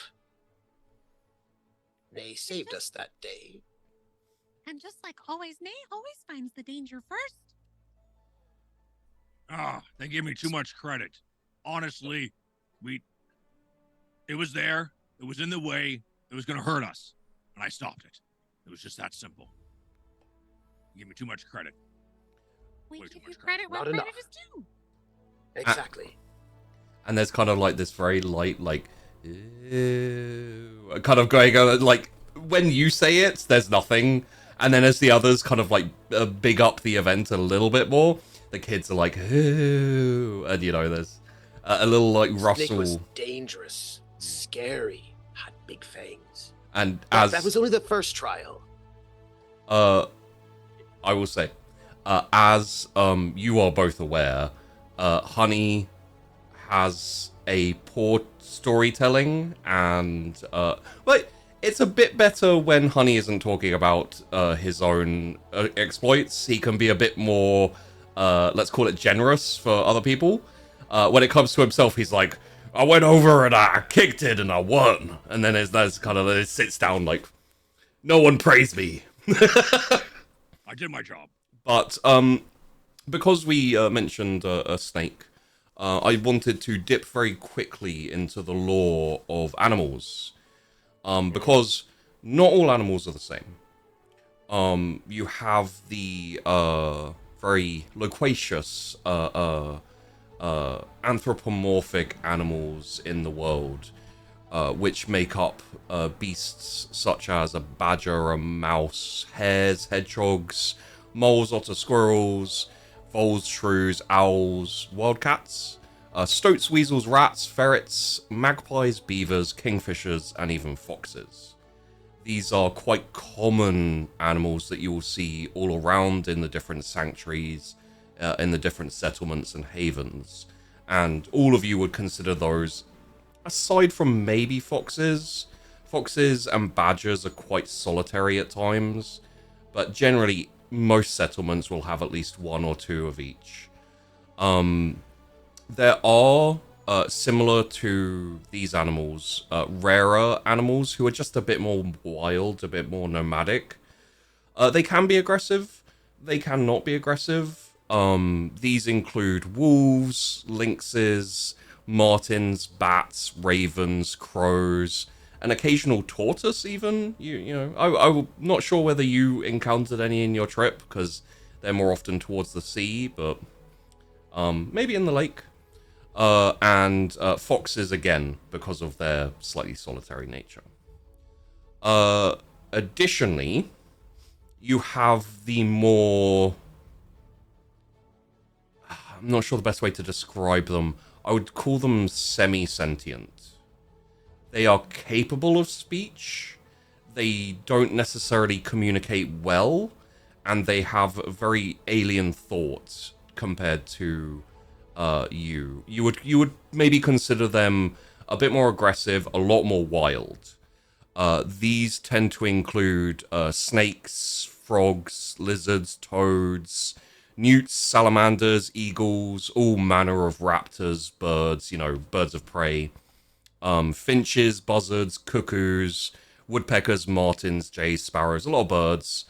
And then you have the wild animals, just fully wild, no sentience, no speech. You would consider them very similar to how we consider animals. Not capable of speaking, and in general, we are talking some deer, boars, bluebirds, beetles, butterflies, lizards, spiders, ants, bugs in general. A few snakes, and then you've got bees, you've got wasps, you've got swans, ducks, slugs and snails, crickets and grasshoppers, centipedes, millipedes, woodlice, donkeys, pheasants, wood pigeons, chickens, and turkeys. Some of these are food, hunters, and one thing that's worth mentioning is at this point in time, who knows how it was in the past, at this point in time, the majority of all sentient animals are omnivorous. So they eat meat, they eat fruit, they eat vegetables, all of those type of things. Carnivore and herbivore tend to be a preference, not an impulse, not a compulsion. So if you're a wildcat, you can nibble down on some celery, absolutely.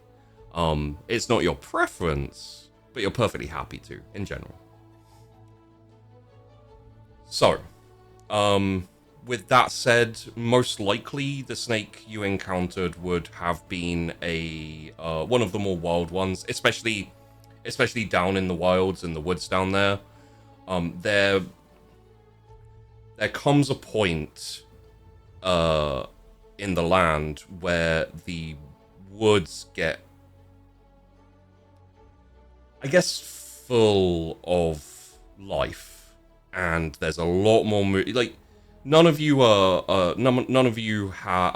surprised by a tree that suddenly has changed position in the night, but there are trees out there that will, its branches will move and twist and try and grab you. There are vines that tie you up. There are bushes that will actually jump out of the soil to assault you.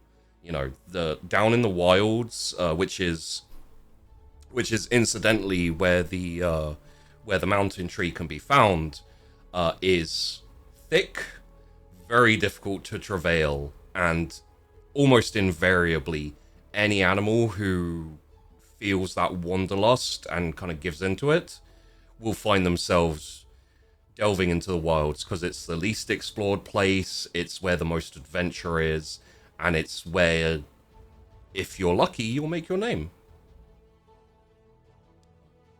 But It's the most danger. apologies for interrupting the story. Oh, no, of course. But we did come upon our second trial. That one, we escaped the snake due to the cunning of Nay, was able to sort of figure out a way out of it. But as we came upon our second trial, there was a rushing river that seemed to move whichever way we wanted to go. It seemed to be alive and thoughtful. How would we get past this river to make it to the mountain tree that no one had ever made it to? Well, Winnie was the one who was able to solve our second trial, weren't you? It was easy. You just think about the fact of you've got to cross a river, and if you can't fly over it and you can't go underneath it, you have to go through it. And I collected some stones and some twigs and some things and helped build a little bridge. It was fairly easy. I was impressed. We all were. Winnie built a bridge out of twigs and stones, and that bridge was strong enough to be able to hold all of us as we crossed over. It was a magnificent bridge. I could cross it. You know how big I am? It was just a bridge. It's very simple engineering. In a book. Very simple engineering. I couldn't have done it. You did it. And Kristen, the squirrel, puts up his hand, what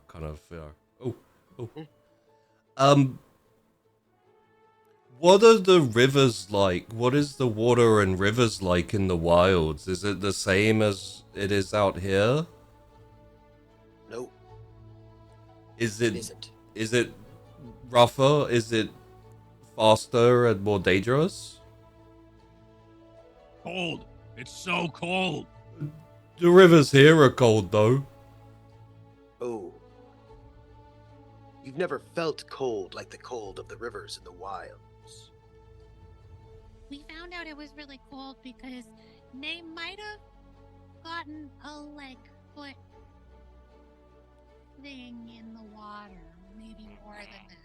And all of the kids go, Also, you have to be careful about the waters and the rivers there because they taste better than anything you've ever tasted before. But if you drink too deeply of the waters in the wilds, you might never leave. You might stay in the river forever. and and Reicheld, the rat, says, I heard that if you drink the waters in the wilds, you turn into a tree and you wander the wilds forever as a tree, and you have to be a tree. Is that true? We've heard it happens, but the thing about the waters is they're ever changing, so you never know what effect will happen if you drink them. Sometimes you become a tree. Sometimes you fall in love with your reflection and you stare at yourself forever. Unchanging. Anything could happen. It's not a thing that people should do before they're old enough to go there. I read a book one time that someone drank the water and turned to stone. Oh. That too. I'm just doing kid reactions, don't mind me. We had a third trial. That was me. We got over it. That was fine. Then we had a fourth trial. Wait. No, go, Dash, no. You gotta tell your tale. Your tale, you can't just skip it. Yours was immaculate. Right? Right, everybody? We want Dash to tell. Yeah, tell the story, Dash. All right. As we were going through, we were trying to find a clearing, something where we could rest. And as we were traveling through the deep of the forest, we came upon a clearing where we could see the sky above us. But the clearing itself was a perfect circle. And as you all know, nothing in nature is perfect. Each one of us has some way we could grow and change. And so this very perfect circle seemed a little suspicious. Like a And I magic thought- circle. Yes, that's exactly right. But it was getting dark and we needed somewhere to sleep. So I thought, well, why don't I just hop a little bit in, see what might be there. So I hopped a little bit in first, when everybody was waiting outside the circle. And once I get into the right middle of the circle, that's when I heard it. A cry. From the sky. An eagle. But this eagle had eyes of fire. Yes. And this eagle now saw me in the moonlight and began, as they do, to dive, claws and talons out, beak full of sharpness, eyes full of fire. And I knew everyone might be in trouble. We all could be prey to a fire eagle. So I ran. I ran as fast as I could. I ran over hill, under dale, under brush, over logs, and I drew that eagle away from my friends.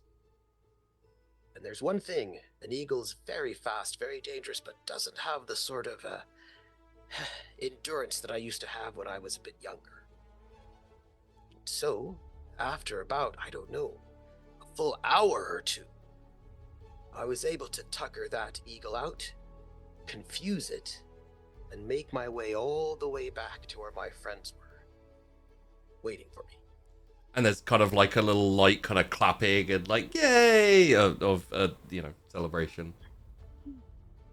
Well, the fourth trial, that was Juniper's trial. That one she had to overcome. overcome. Juniper could always find wherever anyone needed to go. Small passages that no one could pass through or even see. And if we wanted to get to this mountain tree, her ability to find the way would be the only way we could. But after all the trials, we thought we should probably turn back. Been so long since we've been home, our parents would have been waiting for us. And after all, no one else had ever reached the mountain tree before. We should come back another day. But Juniper was insistent that we stay on the task to find the mountain tree, to reach it. We traveled for 3 more days until we became very lost. We couldn't find our way back out. And we never got nowhere closer to the mountain tree. It always stayed just the same distance, just out of reach. In the end, Juniper said, I know how to get you back home. All of us. She found a path that would take us right back to Hearth. And she told us we should take it. And all of us decided that we would go back, not having reached the mountain tree.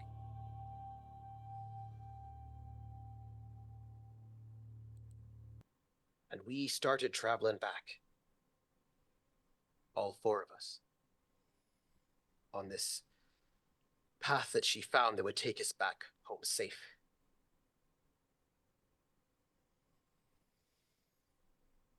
I scouted up front. Nay was in the back. Winnie and Juniper in the middle. When I looked back, Juniper wasn't there. I saw her on the crest of a ridge. She waved and she said, I will find the mountain tree, and I will pluck the tallest leaf from its tallest branch, and I will bring it back to Hearth. Wait for me, back home. And she waved at us. And then she vanished over the ridge. And there's a quiet silence for a bit.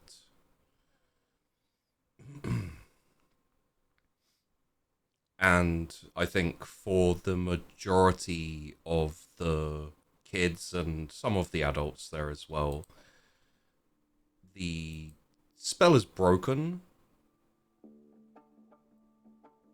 And they kind of turn to each other. They start talking about the adventure. They start talking about the excitement of going out, of trying for the wilds. And there's a couple of kids as well who are like, I'm gonna find the mountain tree. I'm gonna climb it. I'm gonna get all the way to the top. And the 3 of you are kind of left to your solitary thoughts, whatever those might be. And after a little while, the kids are kind of demanding another story.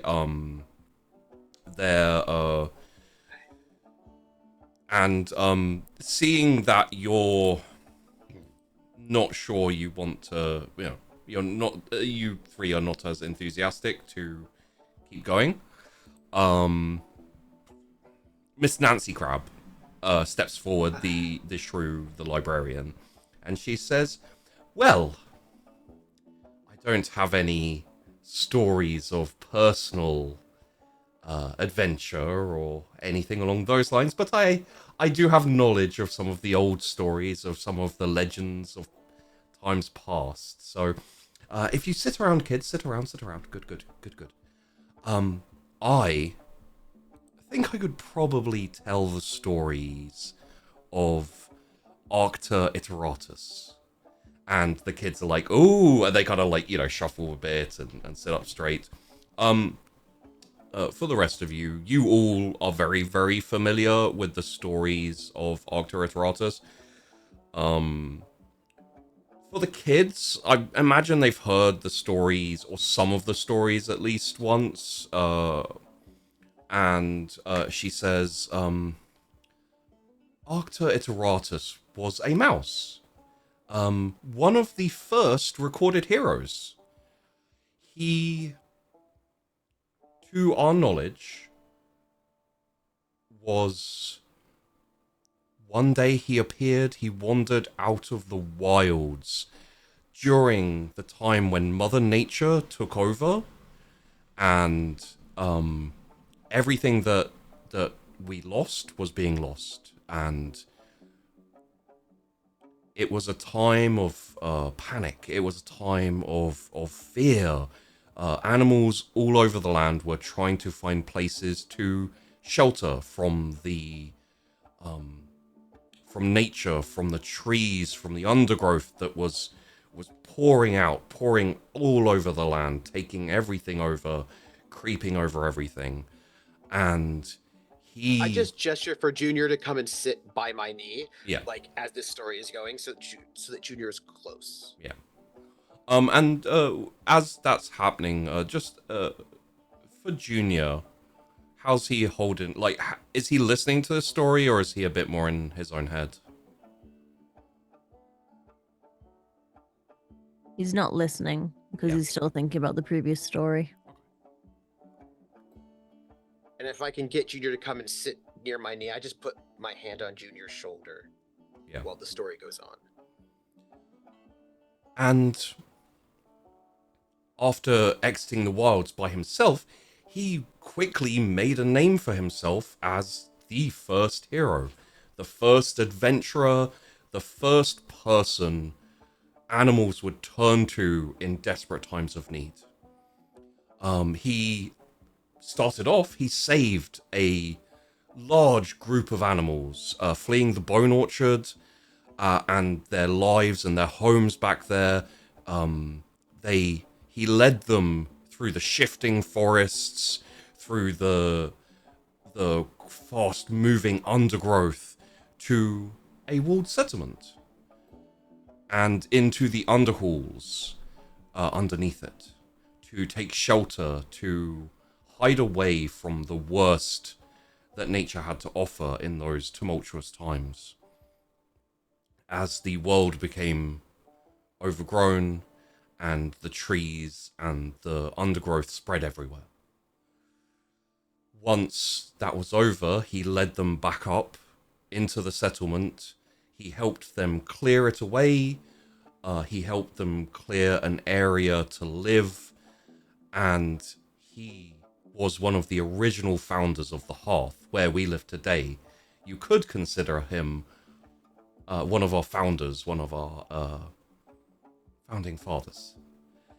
And although he was begged to become the leader of the Hearth, although all animals begged him to stay, he could not settle down. He kept moving, and more of his stories were told as he slayed the Dragon of the North, a dragon that was demanding tribute and terrorizing the animals up in the north, just trying to find shelter, trying to establish settlements.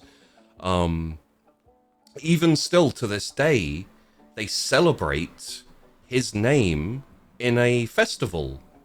So if you're ever headed up north, try and make sure to make one of those festivals, because it has some of the best food you will ever find. He also defeated Rockbark, the self-proclaimed king of the animals, a badger who insisted that he had the right to rule the world under the name of the Badger Kings. He sent Rockbark and his band of warriors fleeing north, never to return. And you can see, like, at this point, she's trying to find a few stories that she hasn't told repeatedly. She says, he caught the monster of the lake, a giant fish so large it could swallow whole fishing boats in one gulp. Although, and she kind of like looks at Dash and like winks a little bit and says, it is rumored that some of that monster's children still reside at the bottom of the lake, waiting to rise back to the surface and gulp more boats down. That's true. That's true. And Junior's gonna like pull on Dash's sleeve Mm. and sort of like nod towards one of the other rooms. Yeah, he wants to talk to him in private. Junior, I've got a bit of a thing with my knee. I'm gonna need you to help me with my boot. Of course, Report sir. to duty. Sort of gets up. It's and it's a little slow to get up. You can hear a little crackling. Mm. He's been hard on his body over the years, and he's like, "Carry on." And he sort of just gives a look to his two best friends, Gwynny and Nay, as he sort of orders Junior into the other room. yeah, So it doesn't, so he takes. and as you get up and as Junior gets up to go to the other room,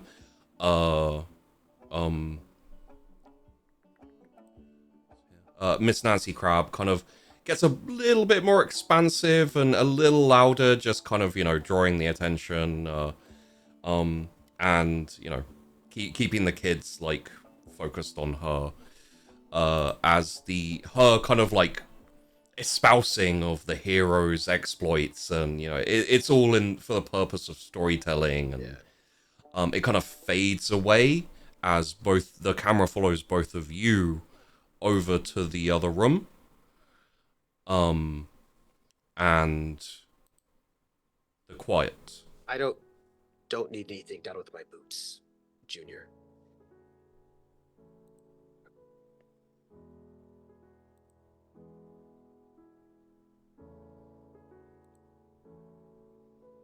He said my mother never made it to the mountain tree. Don't know. She might have.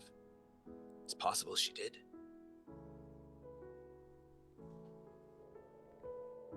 Do you believe she's still out there? Searching for I it. do. Otherwise she would have do. come back by now. She hasn't come back, but I know she's still out there. I feel it in the tips of my ears.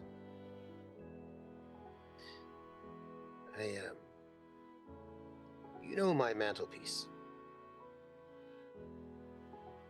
There's that woodcut of we four adventurers. Your mother, Gwenny, Nay, and myself. Did you ever notice that letter that's up there on the mantel? Never thought of it till now, but yes. As a long runner, we always deliver every letter we are tasked to deliver, every parcel. And that is the one letter that I have not yet delivered.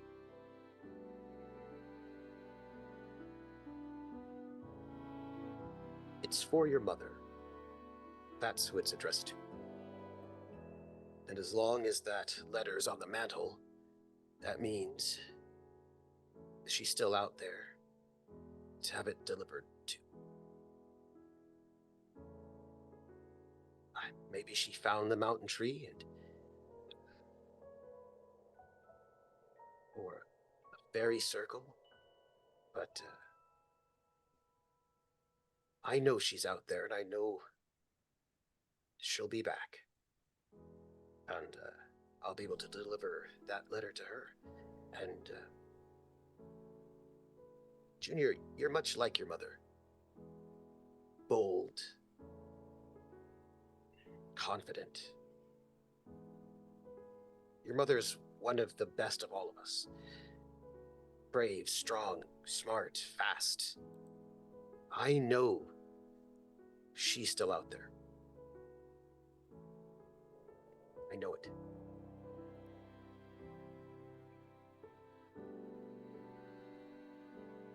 Why did you not tell me you were with her that day?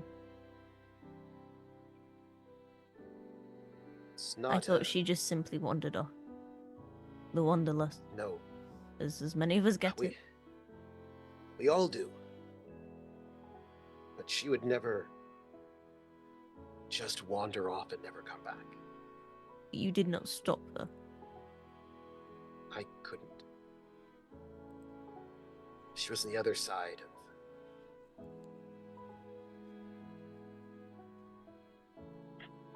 She worked it out quite well. The path was blocked and we couldn't get to her. We tried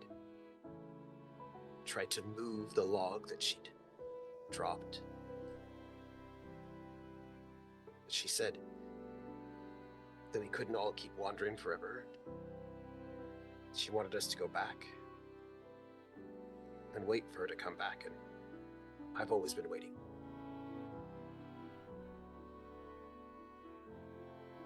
Well, it has been too many years. Her out there. So, I think it's only fitting that I find No. her and ensure her safety No, and return her back to the hearth. Junior, you are far You too are young not to do changing my mind. that. You can't go out there by yourself. It's dangerous. What else is there to do?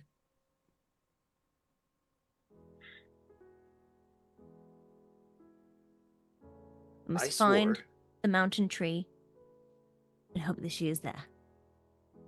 Junior, I swore to myself that I'd keep you safe and look after you until your mother got back. And yet, You went where out is there. she? Not here. I know. You can't go out there by yourself. It's very dangerous. Then come with me. Me? Yes? You've been out there before? You've trekked these lands? I'm very old now. Yes, I can see. Oh, you don't have to put it that way. I haven't been out in the wilds in a very long time. Are you afraid? No. Not exactly. Not the way you think. I'm not afraid of being eaten by an eagle or something like that.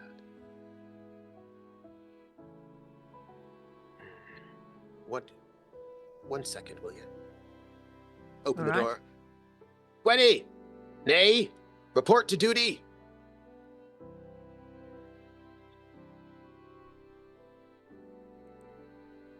Gwenny and Nay might speak some sense into you. Sense. Gwenny, As they are coming in, just to say, during this little meeting and during the story time as well, you Junior, you have a special property to you. You are able to see what is known as the Earthblood. Earthblood is something that it isn't talked a whole lot about, and it isn't something that has a cogent form. It is essentially something the animals consider to be the reason for the vibrancy of life, the nature of the nature of nature, growing, moving, shifting, more alive than you might expect. And there is a tint to the world for you where you can see when Earthblood is gathering, when Earthblood is potent in an area. One of the benefits of that is you're able to notice when you're outside a possibility of like shifting trees, you know, any kind of like excess life in the foliage, let's call it. Alongside that, you have the innate ability to see the health, the vitality of creatures around you. If an animal is hurt, if they have a broken rib, if they have a sprained hand, you're able to see that, and not innately, but it's much easier for you to help them, to help set a sprain or a break, to bandage it up, to see it back healthy. While there is no physical injury, during the storytelling, you do notice a slight blue tint. It's very slight and it's very vague, but it's an indication of essentially sadness or regret. It's kind of hard to determine emotions or anything along those lines, but I just wanted to highlight that as something that you saw during this evening. Apologies. Within a few moments, Winnie and Nay flutter and lumber into the room. The door opens and you hear this kind of like, and then he cut down the giant tree with one swift, and the door closes. And there's silence again in the room.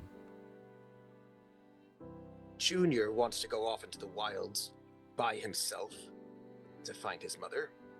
I told him it was a bad idea. By yourself? No. Never. No one never adventures by yourself. Never. Wait, why are you going? Well, Because you three left my mother out there. You left her to wander on her own. You left her to adventure on her own. And yet she has yet to return. we didn't leave her. What Dash didn't say was that we scouted for days and days. We went looking. For days and days. We didn't abandon her. We thought we did the right thing by listening to her well wishes.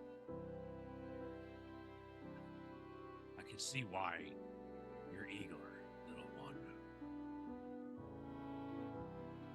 But you cannot go alone. Then come Okay. with me.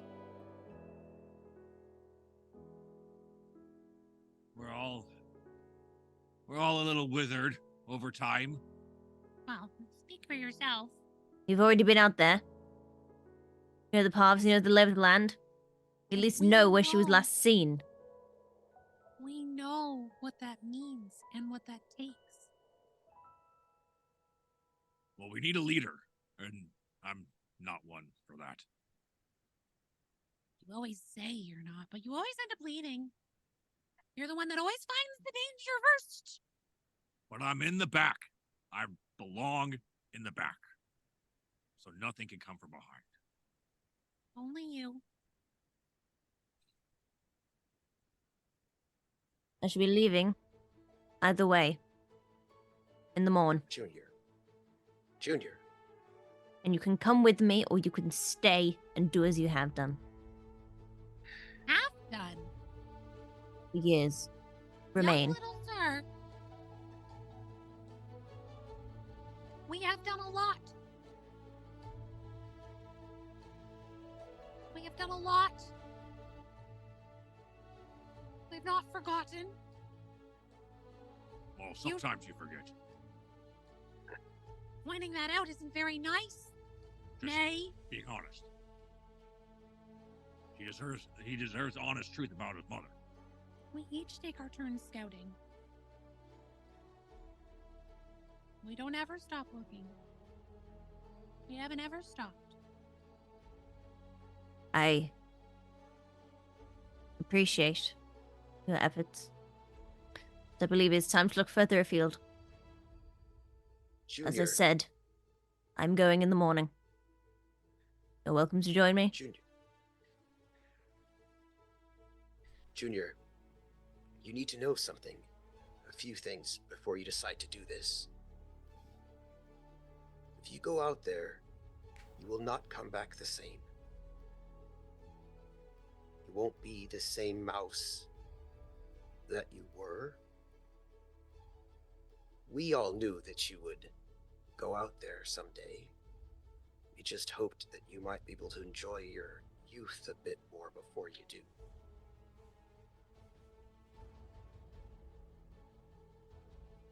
Is that not the point of life? You grow, you change, experience. I never expect to be the same mouse I've always been. I intend to be better. I wasn't expecting such wisdom from such a small mouse. And such a young one, too. He's just like his mother. Always the same. Those two. Is. Mm. All right. There's one ground rule. You do not sacrifice yourself for us. And that's We can final. sacrifice for you, but not the other way around, young junior. I mean, if you look at it from a statistical point of view, I have many more years left, whereas you lot do not. No offense. So it would be illogical in that respect, but understood. Offense taken. I will add in, just for the three of you, having been around a fair while, being old and decrepit and essentially useless at this point in life. No. You have all experienced the Wanderlust. And you have all seen the Wanderlust. It is not common for it to appear so young, and you have done your best to keep Junior busy with quests and adventures, and unfortunately it has appeared, and it has appeared strong in Junior. Short of finding a dungeon somewhere, tricking Junior to that location and then locking him up forever, you suspect you're not going to reason with him at this point. All of his compatriots they're not ready yet. He can't go with Sage or with Rog or...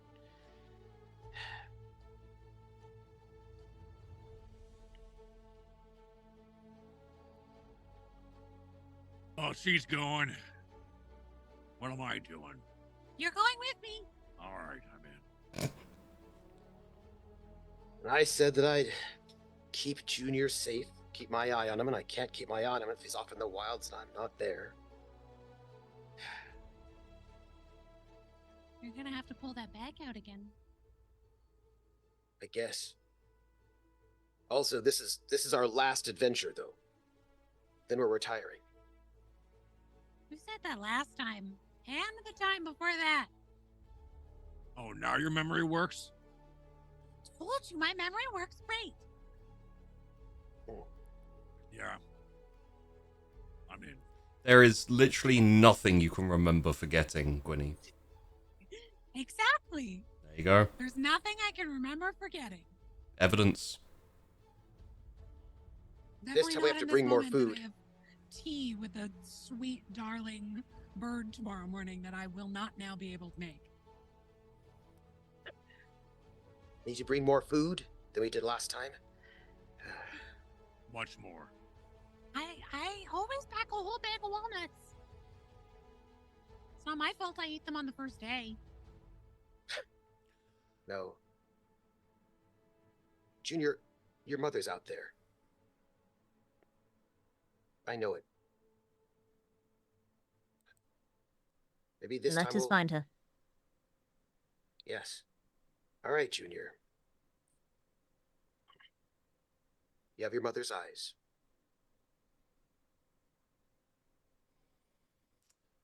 And as the night closes in and you all four start to plan the logistics, the possibilities, and probably the babysitting that's going to be going on. The prospect of adventure starts to light that little fire that never really goes out in any of you. It started when you were young, and every time the prospect of going out there, it's scary to a degree, but you've seen things, you've dealt with things, you're confident in yourselves. And honestly, none of that really matters at the end of the day. The most important thing is that you're going to be with Junior. The important thing is that you have another chance, another possibility to delve into the wilds there. Maybe to find the mountain tree, but honestly, who cares about the mountain tree? You have a possibility of finding Juniper. And as the camera pans away from the barracks, a small glow of the fire, a small murmur of the kids and the stories. The camera fades as the night closes in. And we will finish there for today. And the first thing Sheepdog will say is, I said wholesome, guys. The hell. This is totally wholesome. What's more wholesome than trying to find your mom in an epic quest? True. Yeah. What is backstory of what- losing a mom? What's more wholesome than that? what is more wholesome than tracking down a sad song to give to Sheepy to play and saying, you'll know when it's time to play the sad song? I'm so proud. I got reverse sheepied by one of my players. Yeah, Which is what you want from us. It's why you bring us on. Honestly, I'm proud. I stayed wholesome the whole time, and I'm sure that chat's gonna have a go at me. The amount of, okay, when do people start dying questions? It's like I have a reputation or something. What the hell? I mean, You know, I can didn't think- mention that probably Juniper could see that all three of us were like wasting away in like really in really terrible bad shape because she had like the earth sight, right? And we're Yeah. like barely hanging on, and she's like, yeah, these people are not gonna make it any further. You know, that she made this great sacrifice. You know, I didn't mention that because that would just be harsh. Like she's looking at all of your characters with the Earth sight, and she's like, they have like 4 or 5 episodes in them before they all die. Yeah. Gotta send it back home. So, first up and foremost, thank you all 4 of you for coming to this first episode of Overgrown. It would not be the same without you. I wanted to. I went a bit OTT with the lore and everything, so hopefully everyone can bear with me. There's a lot in there. We scratched the surface. I put out what I could, but there is more. I've played Dragon Riders with you. I'm no adverse to the lore that you love to create. I think in some ways I went deeper with Overgrown than I did with Dragon Riders. Ooh. I just try to bring in as much lore. I was like, we got a sheet. Let me bring up as much as I can. It is 6 pages or so. Yeah. I tried not to do too much stuff, but I wanted to add in animals for you to call on if you wanted to, interact with them. And I want to throw this out here. I said to the cast, like, if you guys just want to chill in the hearth and, just be happy and cozy and etc., that's cool. I'm down for it. Yeah. I feel like Safi went, nah, fam. I'm a venture. It's Well, I mean, we totally would just stay at the hearth, happy, contented, not thinking about the one person that we have lost and be sad about that forever. Like, we would never do that. well. We So would never be like constantly looking at the picture. yeah. Just going. Nothing's missing. It's everything's fine. Oh, I'll just sit reclusively in my hole. I mean, fine. you would be fine. here, You would be fine. Here's the thing, right? Is in my notes for like the end of this session for next session, it has a little council meeting, like all the adults get together to talk about some of the issues. It has an infestation of sparrows in one of the like bell towers, and a little encroachment on the farms of like weeds and stuff.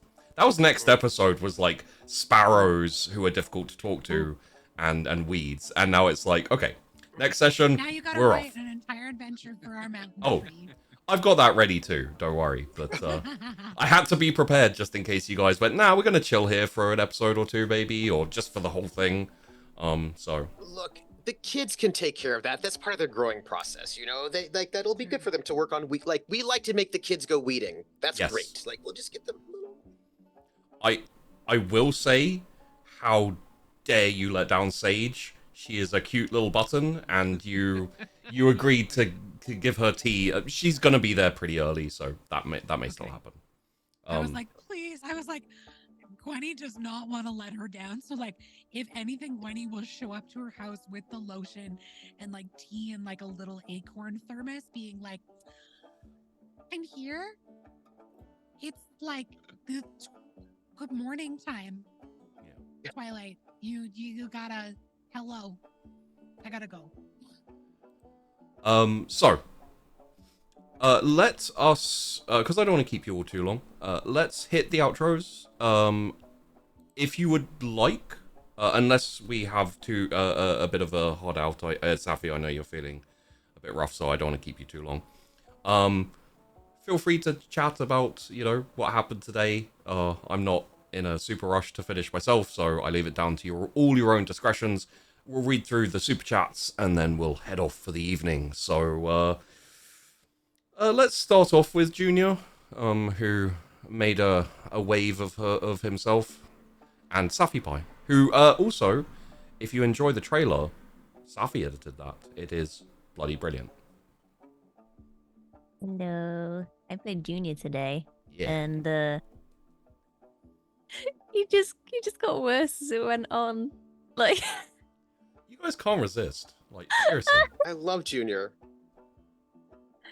yeah. So like the inspiration for Junior was sort of like a mixture of Sir Pentious from Has Been Hotel, but like right towards the end when he's in his admiral's outfit, and then combined with sort of like the language from Bridgerton, in a way. Nice. I just adore him. I wanted to do something different because I normally play like very feminine type characters. I don't really tend to go on like, I mean, apart from Astra, I don't really tend to go on like the funny, goofy kind of side. Oh, Sunshine. Oh, maybe I do. Yeah. I was thinking about it now. So I don't play the funny ones. So maybe I do. But I wanted to do something different this time, and I was sort of wanted to challenge myself. But I'm just so happy with how he's turned out. It's very different from your last character on the channel. Yes. If anyone has seen Conventional Warfare, that was an interesting one. Mm. Don't worry, Safi survived. But yeah, I'm really happy to be in the show with these wonderful people. I guess, are we doing outros as this outros? This is outros. Yes. This is outros. Yeah. So if you like what I do, you can find me on Twitch and Twitter at SappyPie. I don't stream very often. I have another full-time career thing that I usually do. It takes up a lot of time. But you will always find me on this channel playing characters which don't get murdered. And I think we'll throw it next over to the most respectable colonel I've ever met. Dash and Trooper.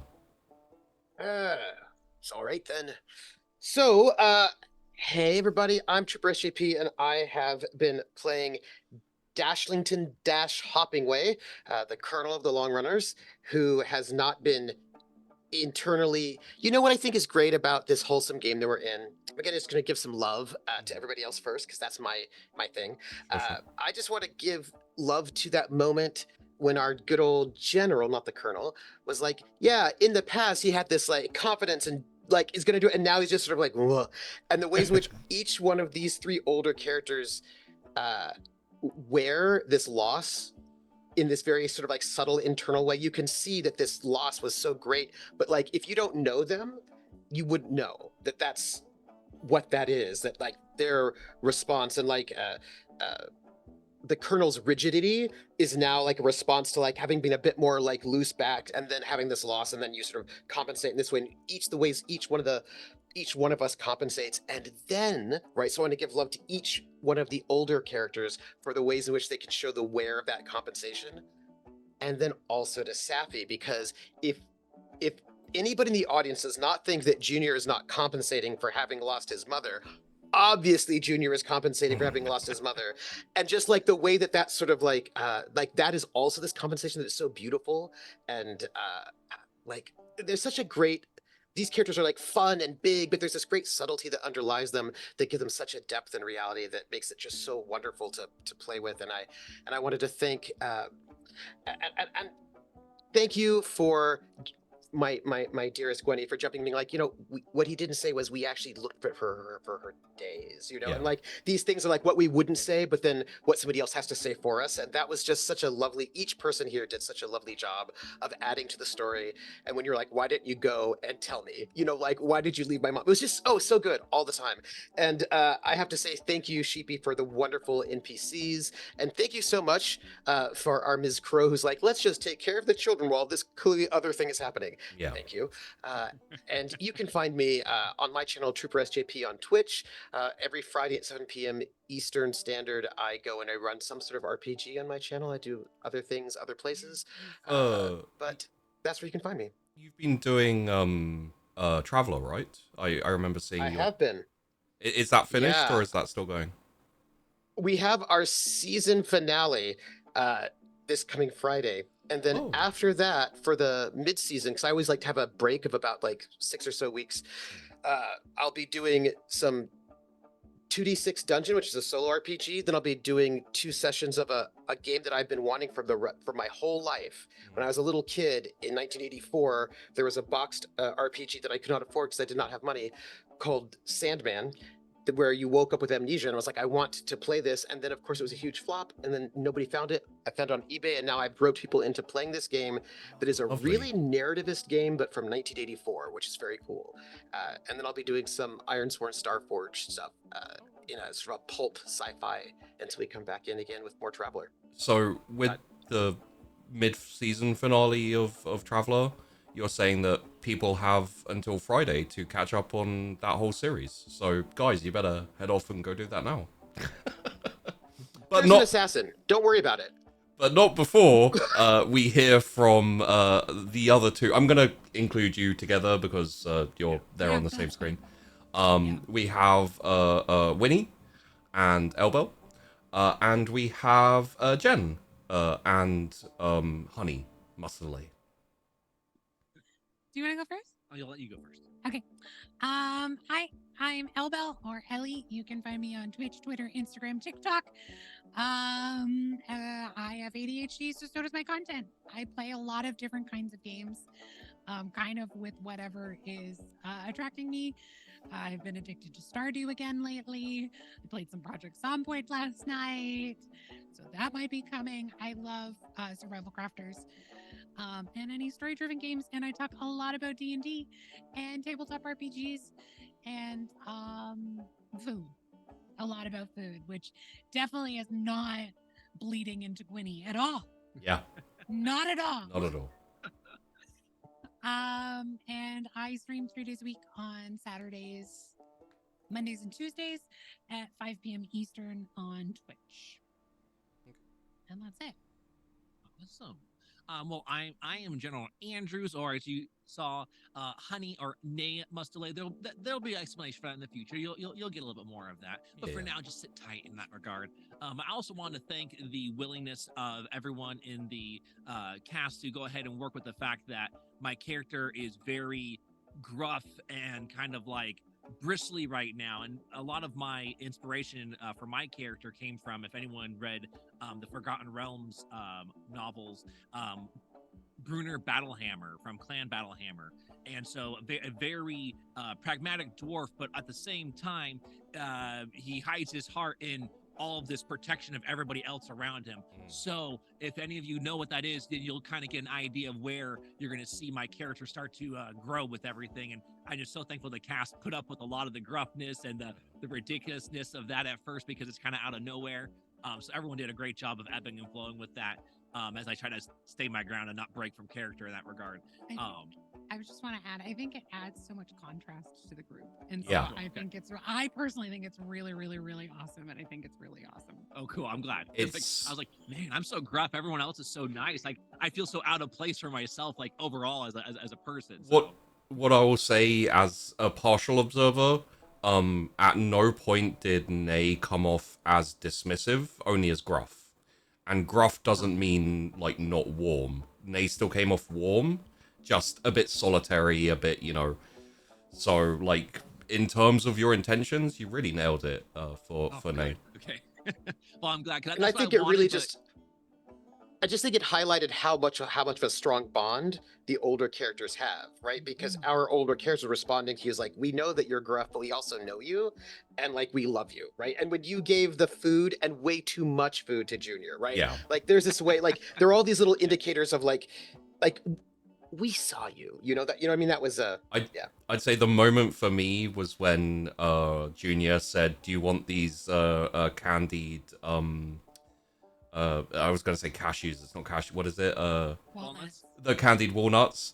And you were like, "I don't know." And it's like, it's from Gwynny, and you're like, "Come in." And like that was like perfect for just kind of like, oh, okay, I get this character. Yeah. He's not all bad. I'm so glad, because that's what I kind of like pictured in my mind with all of our talks on the site. So I'm so happy to hear that. And then one other thing I wanted to wrap in before finishing off on, where you can find me once again, is I really liked how Colonel Dash was talking about the teamwork and the aspect of really everyone's bond. And I really wanted to get across that's kind of where this character is rooted in, even though it's a badger. They're solitary a lot of the times. Like, what's going on? He's even really leaning towards solitaire. What's happening here? So a lot of that back and forth it made me feel really involved in the story. So I really appreciate that. And building on that, a big thing for me as I do my stream is my catchphrase is teamwork makes the dream work as a part of the dream stream. So twitch.tv/General Andrews. I stream 3 times a week, sometimes a little bit more because I put on events such as the dream races where we try to raise charity funds for individuals while going and doing performances of all different kinds, from speed runs to challenge runs, and so much really, really talented folk that participate. So thank you everyone for having me here, and I hope to catch you there as well. Thank you. I will also say that when I mentioned Rockbark, the king of the animals, the badger lord, I saw your eyebrows like light up, and you were like, "Oh, a badger, huh?" Yeah. Exactly. But yeah. So in the wanting to not have everyone around forever, let's run through the quick super chats, see what we've got, and then I'll probably run the intro video again, because I love it and I want everyone to see it again. I'll talk about that momentarily. The first super chat is from the Blind Watchman. "Hey Safi, ready to survive your 3rd sheepy show in a row? ? Absolutely. Looking forward to it. Next up we have Damned Man. Thank you for the super chat. Junior brackets Safi. "People keep asking you to close the door. How often did you used to forget, if everyone has to remind you?" I don't know if just like they assume it's Junior, if they assume it's the other kids, but they all just instinctively say, "Oh, shut the door behind you," as if I wasn't going to, and then I go ahead to do so, and I get told open the door. So I'm just gonna wait. Let's see what everyone's individual door preference is from there. Okay. Another one from the Blind Watchman. Thank you very much. Sheepy, who are you planning to kill off first? I was thinking Sage, because that would be a heartbreak. Yeah, that would be terrible. The other obvious choice would probably be Aunt Marigold.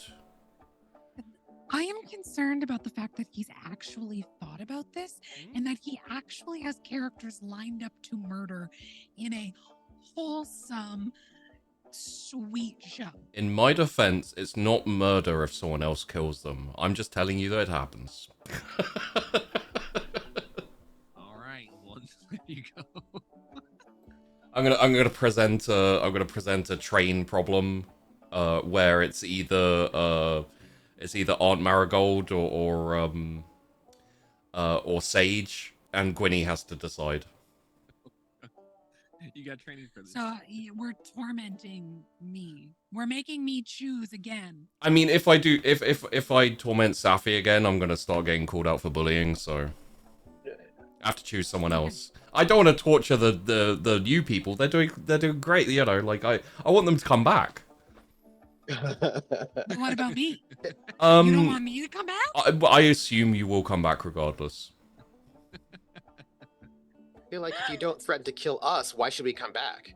Yeah. I mean, we That's were true. promised some sheepy behavior. I mean, I don't know. Hey, I promised no sheepy behavior. To be fair, I actually promised no sheepy behavior. That was fair. That is that was fair. like clinched you all coming. It was like, yeah, okay, there's no sheepy behavior. Brilliant. Finally, we have Angry Potato. Thank you very much for the super chat. Sheepy, why are these animals living on Kadachan? Kadachan is a jungle world in 40k where all of the creatures are it's a death world where everything is trying to kill people. It's basically impossible to live on. There is a toad that explodes in a, I think it's 1 kilometer radius that kills everything in that radius. And that's pleasant. and that's if it gets startled. That happens. There is also something called a Kadachan Devil, which is a giant, monstrous, xenomorph-style centipede that is the size of a train. No. And all I can say to that is you can take me out of the 40k, but I always bring 40k along with me. It is now canon that these animals are on Kadachan. Prepare yourselves for exploding frogs.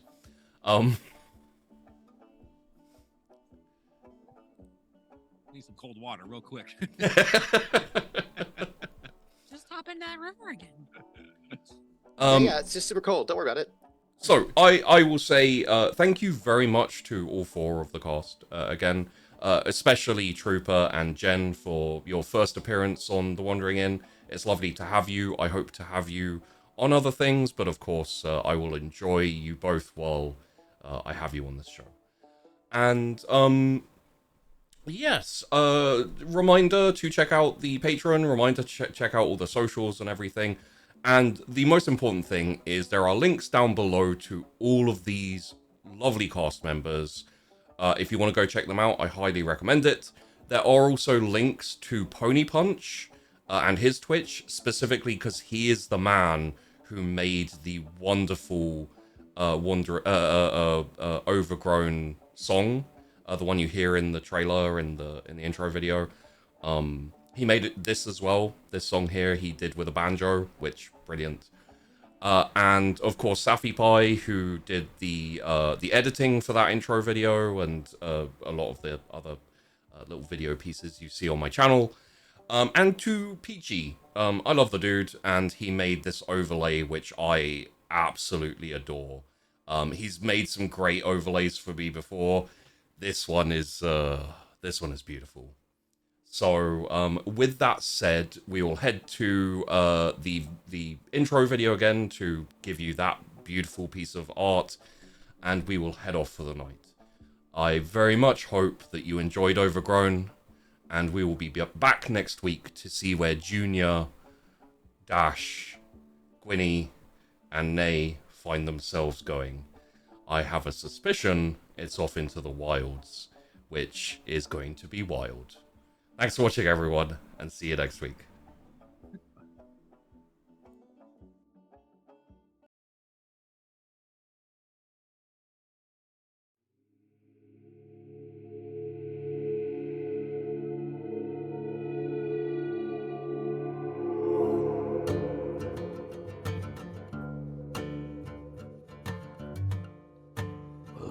just a poor wayfaring stranger traveling through this world of woe. And there's no sickness, no toil, no danger in that bright land to which I'll go. Well, I'm going there to see my father. Well, I'm going there, no more to roam. I'm only going over hillside. I'm only going over home. Well, I know dark clouds will gather round me. I know my way is rough and steep, but golden fields lie just before me, where those who lay shall ever sleep. Well, I'm going there to see my mother and all my loved ones who moved on. I'm only going over hillside.